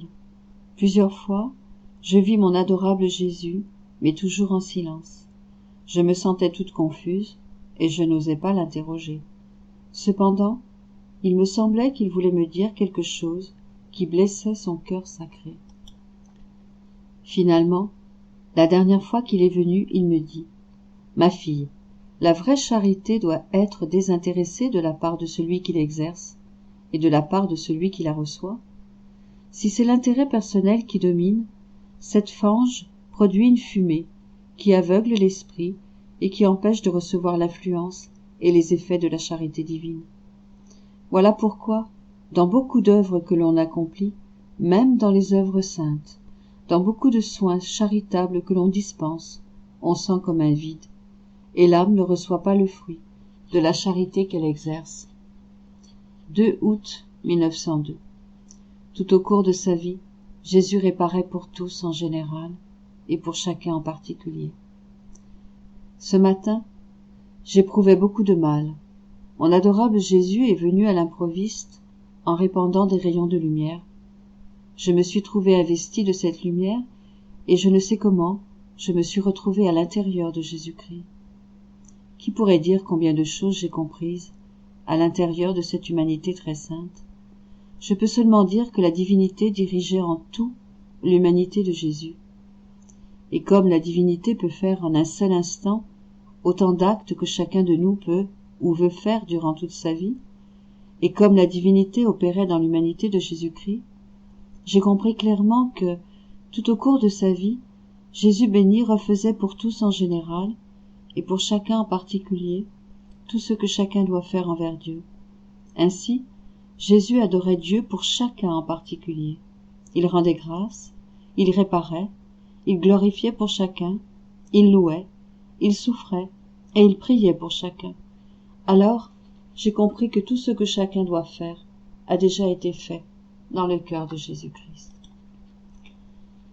10 août 1902. Privation, lamentation et nécessité des châtiments. Je me trouve extrêmement affligé à cause de la perte de mon suprême bien. Mon cœur en est continuellement lacéré et en subit une mort continuelle. Mon confesseur est venu et je lui ai décrit mon pauvre état. Il a commencé par appeler Jésus en lui suggérant de me faire souffrir la crucifixion. Jésus n'était pas du tout d'accord. Mon esprit demeura en suspens et, pendant quelques instants, je vis comme un éclair qui allait et venait en moi sans que je puisse voir Jésus. Oh Dieu, quelle souffrance! Ce sont là des souffrances qu'on ne peut même pas décrire. Après m'être donné beaucoup de fatigue, Jésus est finalement venu et je me suis querellé avec lui. Il m'a dit « Ma fille, si tu ne connaissais pas la cause de mon absence, tu aurais peut-être quelque raison de te plaindre de ma privation. Mais en sachant que je ne viens pas, parce que je veux châtier le monde, c'est à tort que tu te plains. Je répondis, est-ce qu'il y a quelque chose entre le monde et moi? Jésus reprit, oui, il y a beaucoup entre le monde et toi. Qu'alors, lorsque je viens, tu me dis, Seigneur, je veux satisfaire pour eux, je veux souffrir pour eux. Et moi, en étant parfaitement juste, je ne peux recevoir de l'un et de l'autre la satisfaction pour une même dette. Si j'acceptais de toi la satisfaction pour la dette du monde, le monde ne ferait rien d'autre que de s'endurcir toujours davantage dans le mal. Pendant ces temps de rébellion, les châtiments sont très nécessaires. Si je ne frappais pas le monde, les ténèbres se feraient tellement denses que tous seraient dans la noirceur. Pendant qu'il disait cela, je me suis retrouvé hors de mon corps, et je voyais la terre totalement couverte de ténèbres, à l'exception de quelques filets de lumière. Qu'adviendra-t-il de ce pauvre monde? Il y a beaucoup à réfléchir au sujet des bien tristes choses qui s'en viennent. 3 septembre 1902. Jésus dit, tout ce que j'ai mérité dans ma vie, je l'ai cédé à toutes les créatures, et d'une façon spéciale et surabondante à celles qui sont victimes par amour pour moi. Ce matin, me trouvant dans mon état habituel, je me suis sentie prise d'un malaise physique. Mon mal était tellement intense que je me sentais mourir. Alors, craignant que je puisse être sur le point de rentrer dans l'éternité, je craignais d'autant plus que Jésus béni vient à peine, tout au plus comme une ombre. S'il venait selon son habitude, je ne craindrais pas du tout. Afin d'être en bonne forme, pour aller à la rencontre de Jésus, je priai le Seigneur de m'accorder son Saint-Esprit, pour que je puisse satisfaire pour le mal que j'aurais pu faire par mes pensées, qu'il me donne ses yeux, pour que je puisse satisfaire pour le mal que j'aurais pu faire avec mes yeux, qu'il me donne sa bouche, ses mains, ses pieds, son cœur et tout son très saint corps pur, pour que je puisse satisfaire pour tout le mal que j'aurais pu commettre et pour tout le bien que j'aurais dû avoir fait et que je n'ai pas fait. Pendant que je faisais cela, Jésus béni est venu, totalement revêtu pour fêter. En me tendant les bras, il me dit, « Ma fille, tout ce que j'ai mérité, je l'ai cédé à toutes les créatures, et, d'une façon spéciale et surabondante, à celles qui sont victimes par amour pour moi. Voici que tout ce que tu veux, je te le cède. Non seulement je te le cède à toi, mais à tous ceux que tu veux. » Alors, en pensant à mon confesseur, je dis à Jésus, « Seigneur, si tu m'amènes avec toi, je te prie de contenter le Père confesseur. » Jésus ajouta, « Certainement qu'il a reçu quelque récompense grâce à la charité qu'il a exercée envers toi, et parce qu'il a collaboré. Lorsque tu viendras avec moi dans le royaume de l'éternité, je le récompenserai encore. » Mon mal augmentait toujours, et je me sentais heureuse de me trouver à la porte de l'éternité. Pendant ce temps, mon confesseur vint et m'appela à l'obéissance. J'aurais voulu tout garder sous silence, mais il m'obligea de tout lui dire. Il me fredonna son habituelle ritournelle, voulant que, par obéissance, je ne doive pas mourir, mais malgré tout cela, mon mal persistait. 4 septembre 1902. Le confesseur demande à Jésus de ne pas faire mourir Louisa.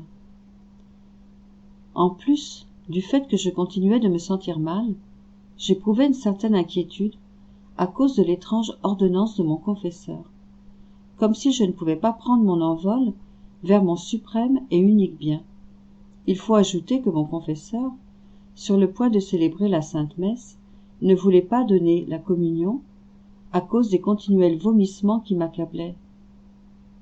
Comme mon confesseur m'avait ordonné par obéissance que je demande à Jésus-Christ de me toucher l'estomac pour que cessent mes vomissements, à peine Jésus béni fut-il venu, qu'il posa sa main sur mon estomac, et les vomissements continuels cessèrent, bien que le mal persistât. Me voyant aussi inquiète, Jésus me dit, « Ma fille, que fais-tu? Ne sais-tu pas que si la mort te surprend, En te trouvant inquiète, tu devras être purifiée au purgatoire.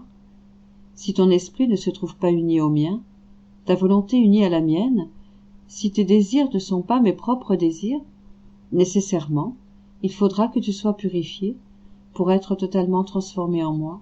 Donc, sois attentive et pense seulement à demeurer unie à moi, et moi, je m'occuperai de tout le reste. Pendant qu'il disait cela, je vis l'église. Le pape et une partie de l'église s'appuyaient sur mes épaules. En même temps, je vis mon confesseur, qui forçait Jésus de ne pas m'amener avec lui pour le moment. Le Seigneur béni dit, « Les maux sont très graves, et les péchés sont en train d'atteindre un point tel que le monde ne mérite plus d'avoir en son sein des âmes victimes, c'est-à-dire des âmes qui soutiennent et protègent le monde devant ma face. Si ce degré de mal augmente au point de provoquer ma justice, certainement que je l'amènerai avec moi. » Je compris donc que les choses étaient conditionnelles. 5 septembre 1902. Jésus, les anges et les saints pressent Louisa de les rejoindre au ciel. Son confesseur s'y oppose.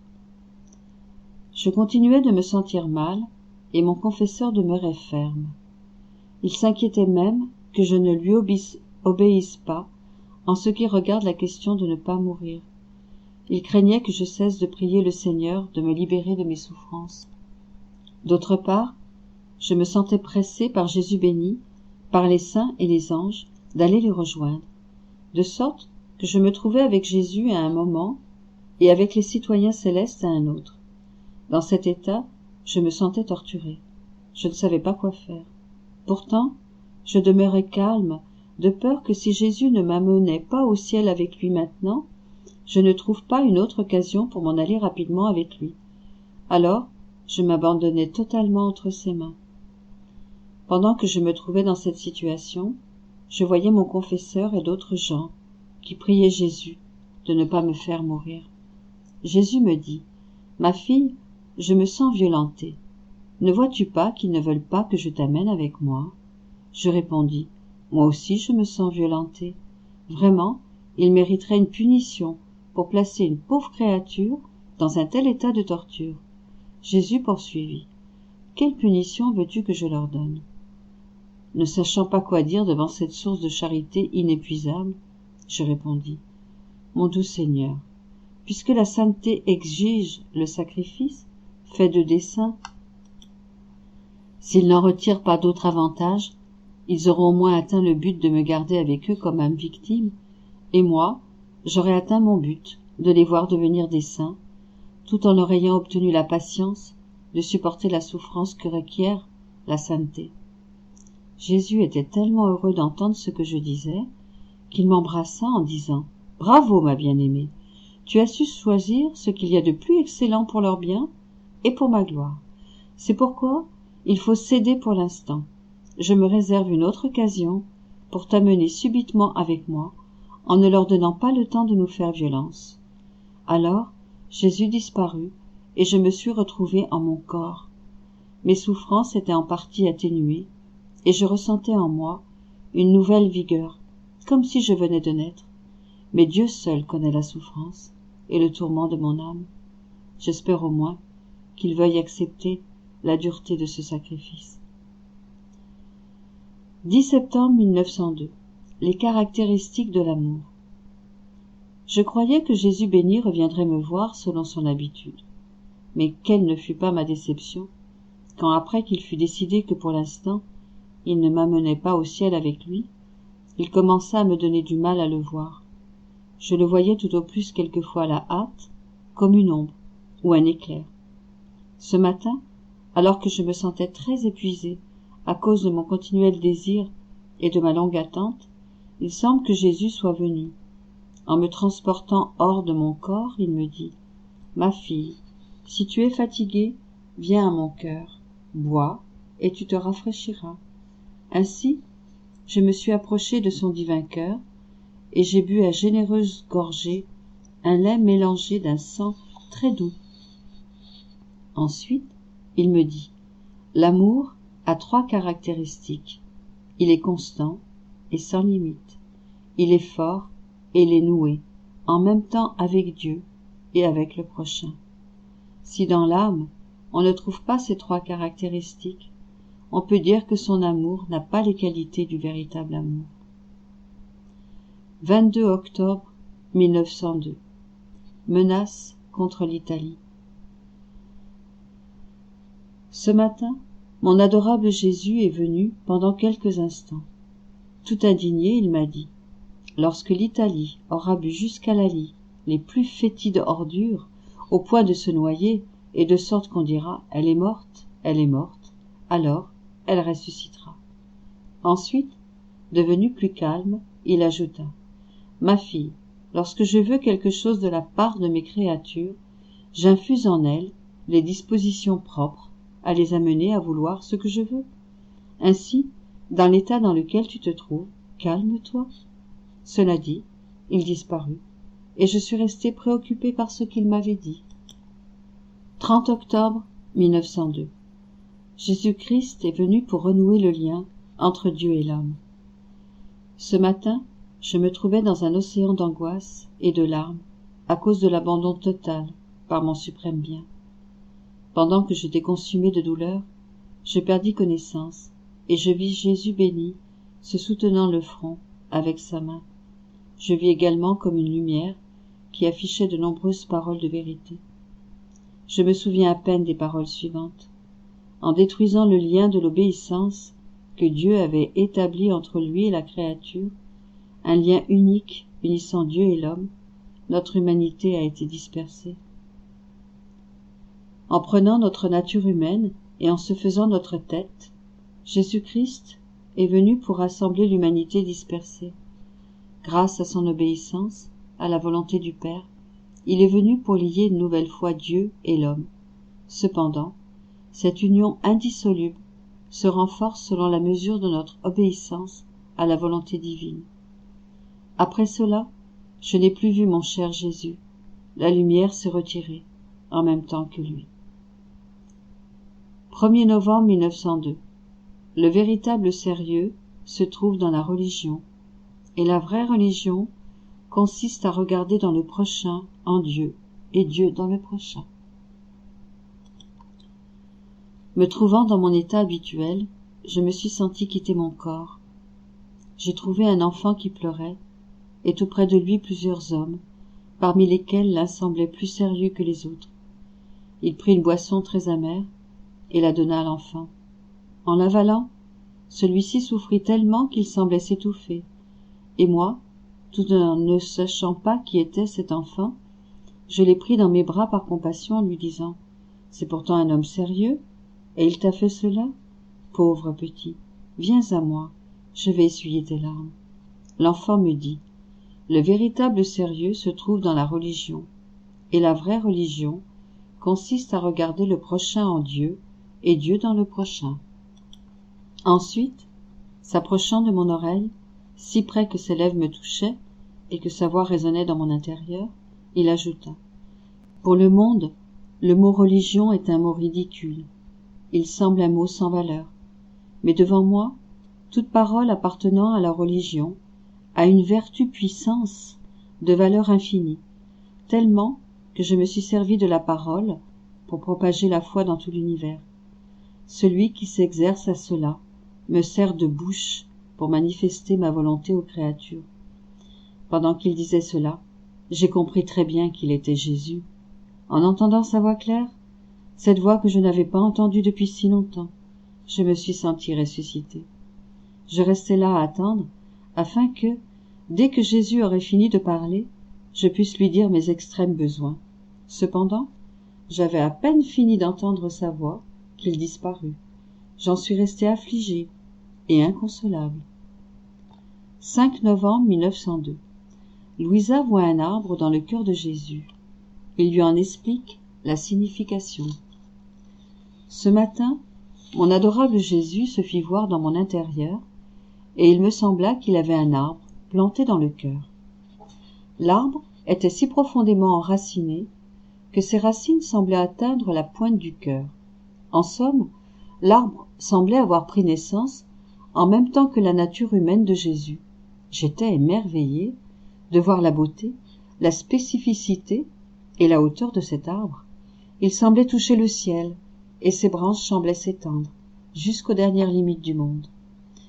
Lorsque Jésus le bénit, me vit aussi émerveilleux, il me dit, « Ma fille, cet arbre a été conçu en même temps que moi, dans le centre de mon cœur. Depuis ce temps, grâce à cet arbre de la rédemption, j'ai éprouvé dans le plus profond de mon cœur tout ce que l'homme allait faire de bien et de mal. Il est aussi appelé l'arbre de la vie, de sorte que toutes les âmes qui se tiennent unies à cet arbre recevront la vie, de la grâce dans le temps, et quand l'âme sera arrivée à maturité, il leur accordera la vie et la gloire dans l'éternité. Pourtant, quelle n'est pas la douleur que j'éprouve, bien qu'ils ne peuvent pas déraciner cet arbre, et qu'ils ne peuvent pas toucher à son tronc. Beaucoup cherchent à couper ses branches pour empêcher les âmes d'en recevoir la vie. Ils veulent également m'enlever toute la gloire et le plaisir que cet arbre de vie peut me donner. Pendant que Jésus disait cela, il disparut. 9 novembre 1902. La différence entre les œuvres de Jésus et les œuvres de l'homme. Pendant que je désirais la venue de mon adorable Jésus, il est venu sous l'aspect qu'il avait, quand ses ennemis le giflaient, lui couvraient le visage de crachats et lui bandaient les yeux. Jésus souffrait tout avec une admirable patience. Il me semble qu'il ne regardait même pas ceux qui le faisaient souffrir, tellement il était absorbé à contempler intérieurement le fruit que ses souffrances produisaient sur eux. J'admirais cela avec stupéfaction quand Jésus me dit « Ma fille, dans mes œuvres et dans mes souffrances, je n'ai jamais regardé l'extérieur, mais toujours l'intérieur. En me concentrant sur le fruit, quel que soit l'événement, non seulement je souffrais, mais je souffrais avec désir et avidité. Tout au contraire, dans ses œuvres, l'homme ne regarde pas le bien qui se trouve en leur intérieur, et en ne voyant pas leurs fruits, il s'ennuie facilement et s'énerve. Souvent, il abandonne de faire le bien. S'il souffre, il s'impatiente facilement, et s'il fait le mal, en ne regardant pas à l'intérieur de ce mal, il le fait avec facilité. Il ajouta, « Les créatures ne veulent pas se persuader que la vie est accompagnée de divers incidents, tantôt de souffrance, tantôt de consolation. Pourtant, les plantes et les fleurs leur donnent l'exemple, en demeurant soumises au vent, à la neige, à la grêle et à la chaleur. » 16 novembre 1902. La parole de Dieu est joie.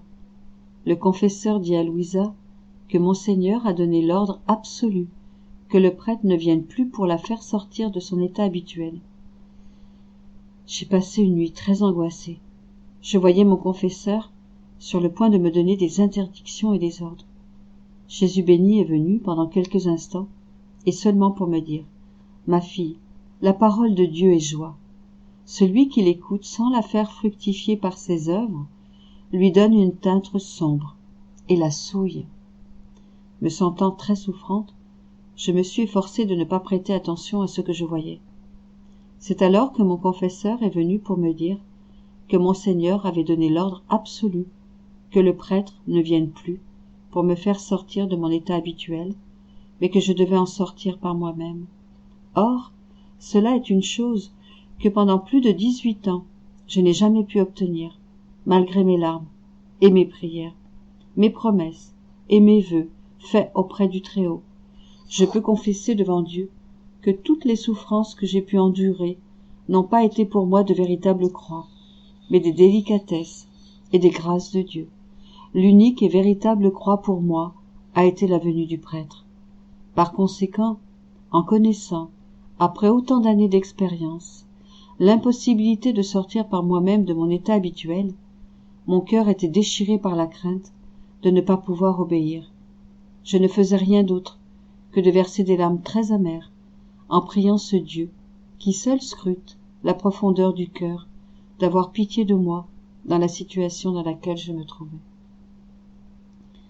Pendant que je priais et pleurais, j'ai vu un éclair de lumière, et j'ai entendu une voix qui disait « Ma fille, pour faire connaître au Père confesseur que c'est moi, je lui obéirai, et après que je lui aurai donné une preuve d'obéissance, c'est lui qui m'obéira. » J'ai dit à Jésus « Seigneur, je crains beaucoup de ne pas pouvoir obéir. Jésus ajouta, l'obéissance délie et enchaîne, et comme elle est une chaîne, elle lie la volonté divine à la volonté humaine pour former une seule volonté, de sorte que l'âme n'agit pas avec le pouvoir de sa propre volonté, mais avec le pouvoir de la volonté divine. D'ailleurs, ce ne sera pas toi qui obéiras, mais moi qui obéirai en toi. Puis, tout affligé, il ajouta, ma fille, n'est-ce pas ce que je te disais, qu'il m'est presque impossible de te garder dans cet état de victime et de commencer le massacre en Italie? Alors, je suis devenu un peu plus calme, mais je ne savais pas de quelle façon allait s'effectuer cette obéissance. 17 novembre 1902. Impossibilité de perdre connaissance. C'est un décret de la volonté de Dieu que Louisa quitte son état de souffrance par l'action d'un prêtre. L'heure habituelle étant venue d'entrer dans mon état habituel de souffrance, à cause de ma grande amertume, une amertume telle que je n'en avais pas éprouvé de semblable dans toute ma vie, mon esprit ne pouvait pas perdre connaissance. Ma vie, mon trésor, celui qui est tout mon bonheur, mon tout aimable Jésus ne venait pas. Je cherchais à me recueillir du mieux que je le pouvais, mais je sentais mon esprit tellement éveillé que je ne pouvais ni perdre les sens, ni dormir. Par conséquent, je ne faisais rien d'autre que de laisser couler mes larmes. Je faisais tout ce que je pouvais pour effectuer dans mon intérieur ce que je faisais les autres fois, quand j'étais sur le point de perdre connaissance. Un à un, je me souvenais des enseignements, des paroles et de la façon dont je devais toujours me tenir unie à Jésus.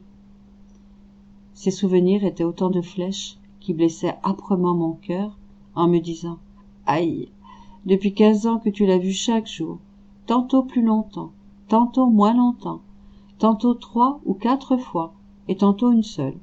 Tantôt il te parlait, et tantôt tu le voyais en silence, mais tu le voyais toujours. À présent, tu l'as perdu, tu ne le verras plus, tu n'entendras plus sa douce voix, suave. Pour toi, tout est fini. » Mon pauvre cœur se remplissait de tellement d'amertume et de douleur que je peux dire que ma douleur était mon pain et que mes larmes étaient ma boisson. Mon cœur en était tellement rassasié que je ne pouvais pas avaler une seule goutte d'eau. À cela s'ajoutait une autre épine. J'avais souvent dit à mon adorable Jésus, comme je crains que je sois la cause de mon état, que mon état soit entièrement le fruit de mon imagination, je crains que ce soit de la simple fiction. Jésus me répondait, écarte ces craintes. Plus tard, tu verras des jours où, au prix de n'importe quel effort et de n'importe quel sacrifice pour perdre connaissance, tu ne le pourras pas. Malgré tout cela, j'étais calme dans mon intérieur, puisque, au moins, j'obéissais, bien qu'il m'en coûtât la vie. Je croyais que les choses allaient continuer ainsi, en me convainquant que le Seigneur, puisqu'il ne me voulait plus dans cet état, s'était servi de l'entremise de mon Seigneur pour me donner cette directive. Après 2 jours passés ainsi, le soir, alors que j'étais en train de faire l'adoration du crucifix, un éclair de lumière se présenta devant mon esprit. Je sentis qu'on m'ouvrait le cœur et qu'une voix me disait « Pendant quelques jours, je te tiendrai suspendu de ton état de victime, et ensuite, je te ferai tomber de nouveau dans cet état. » Alors je dis « Seigneur, ne me feras-tu pas toi-même revenir à mes sens si tu me fais tomber ?» La voix répondit « Non, c'est un décret de ma volonté, que tu quittes ton état de souffrance par l'action du prêtre. S'ils veulent savoir pourquoi, qu'ils viennent à moi pour me le demander. » Ma sagesse est incompréhensible. Elle utilise beaucoup de moyens inusités pour obtenir le salut des âmes. Cependant, bien qu'elle soit incompréhensible, s'ils veulent trouver ces raisons, qu'ils descendent dans la profondeur de la chose, et ils les trouveront claires comme le soleil. Ma justice est comme une nuée chargée de grêle, de tonnerre et de foudre. En toi, elle trouvait un frein, pour ne pas trop peser sur les populations. Il ne faudrait pas qu'ils cherchent à anticiper le temps de ma colère. Je répondis, Tu as réservé ce châtiment pour moi seul, sans que je puisse espérer être libéré. Tu as accordé tellement de grâce aux autres âmes, elles ont tellement souffert pour ton amour, et pourtant elles n'avaient besoin d'aucune action du prêtre. La voix continua. Tu seras libéré, mais pas maintenant, au moment où commenceront les massacres en Italie. Cela fut pour moi un nouveau motif de douleur et de larmes amères, tellement que mon très aimable Jésus, par compassion pour moi, remua en mon intérieur, en plaçant comme un voile devant les paroles qu'il m'avait dites. Sans se faire voir, il me fit entendre sa voix qui me disait « Ma fille, viens à moi, il ne faut pas t'affliger, éloignons un peu la justice, donnons-nous longuement à l'amour, de peur que tu ne succombes. Écoute-moi, j'ai tellement de choses à t'enseigner. Crois-tu que j'ai fini de te parler? Non, je pleurais tant que mes yeux étaient devenus 2 rivières de larmes. Jésus poursuivit. Ne pleure pas, ma bien-aimée, mais écoute-moi bien. Ce matin, je veux entendre la messe avec toi, pour t'enseigner comment tu dois l'entendre. Ainsi, Jésus expliquait, et je suivais de près. Puisque je ne le voyais pas, mon cœur était continuellement déchiré par la douleur, et de temps en temps, pour interrompre le flot de mes larmes, il m'appelait. Tantôt il m'enseignait quelque chose sur la passion, en expliquant sa signification, et tantôt il m'enseignait à faire ce qu'il faisait dans son intérieur durant sa passion. Pour le moment, je m'ai d'écrire ces choses. Je les réserve pour un autre temps, s'il plaît à Dieu. Je continuai ainsi pendant 2 autres jours. 21 novembre 1902. Jésus se sert de la nature humaine de Louisa pour continuer en elle le cours de ses souffrances. Je continuais de ne pouvoir ni perdre les sens, ni dormir. Ma pauvre nature n'en pouvait plus. Je me sentais plus que jamais convaincue que je n'allais plus revoir mon très cher Jésus. Alors, il est venu tout à l'improviste et il m'a fait perdre connaissance. Je fus frappée comme par la foudre. Qui peut décrire ma crainte? Mais n'étant plus maîtresse de moi-même, il n'était plus en mon pouvoir de recouvrer mes sens. Jésus me dit, « Ma fille, ne crains pas. Je suis venu pour te fortifier. Ne vois-tu pas toi-même à quel point tu n'en peux plus? Ne vois-tu pas comment, sans moi, ta nature s'affaiblit ?» Je lui dis en pleurant, « Ah, ma vie, sans toi, je suis morte. Je ne sens plus en moi de force vitale. Tu formais tout mon être, et en me manquant, tout me manque. C'est vrai que si tu ne continues pas de venir, j'en mourrai de douleur. » Jésus reprit, « Ma fille bien-aimée, tu dis que je suis ta vie, et moi, je te dis que tu es ma vie, vivante. De même que je me suis servi de mon humanité pour souffrir, ainsi je me sers de ta nature humaine pour continuer en toi le cours de mes souffrances. Tu es toute mienne, tu es même ma propre vie. » Pendant qu'il disait cela, je me suis souvenu de l'ordonnance reçue, et je lui ai dit, « Mon doux bien, me feras-tu obéir en me faisant recouvrer mes sens par moi-même ?» Jésus répondit, « Ma fille, moi, le Créateur, j'ai obéi à la créature en te tenant suspendue pendant ces derniers jours. Il est bien juste que la créature obéisse à son Créateur en se soumettant à ma volonté. Devant ma volonté divine, la raison humaine ne compte pas. Devant la volonté suprême, la raison la plus forte se dissipe en fumée. Qui pourrait décrire combien je suis restée remplie d'amertume? Néanmoins, j'étais résignée, en faisant vœu au Seigneur de ne jamais retirer ma volonté de la sienne, même pas pour le temps d'un clin d'œil. Comme on m'avait dit que si je me trouvais dans cet état et que je n'en sortais pas par moi-même, ils allaient me laisser mourir, je me préparais à la mort. J'estimais celle-ci comme une grande fortune, et je priais le Seigneur qu'il me prenne dans ses bras. Pendant ce temps, mon confesseur vint et me fit recouvrer mes sens. J'en fus grandement attristée, tellement qu'en me voyant aussi rempli d'amertume, le Seigneur me dit intérieurement, « Dis-lui qu'il m'accorde 2 autres jours de suspension pour leur donner le temps de régulariser les choses. Ainsi, mon confesseur partit en me laissant toute transpercée et remplie d'amertume. En me faisant de nouveau entendre sa voix, Jésus me dit : « Pauvre fille, que d'amertume ne te font-ils pas subir ? À te regarder, je sens mon cœur se briser. Courage, ne crains pas, ma fille. D'ailleurs, rappelle-toi que c'est par l'intervention de l'obéissance que tu as été suspendue de cet état. Si maintenant ils ne te veulent plus dans cet état, moi aussi je te ferai obéir.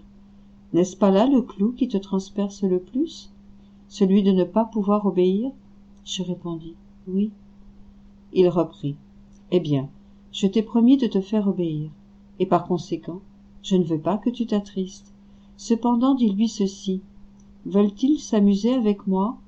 Malheur à celui qui veut plaisanter avec moi et lutter contre ma volonté. » Je répondis : « Comment vais-je faire sans toi, puisque si je ne viens pas à cet état, je ne te vois pas. » Jésus ajouta : « Puisque ce n'est pas ta volonté de sortir de cet état de sacrifice, je trouverai une autre façon de me faire voir et de m'entretenir avec toi.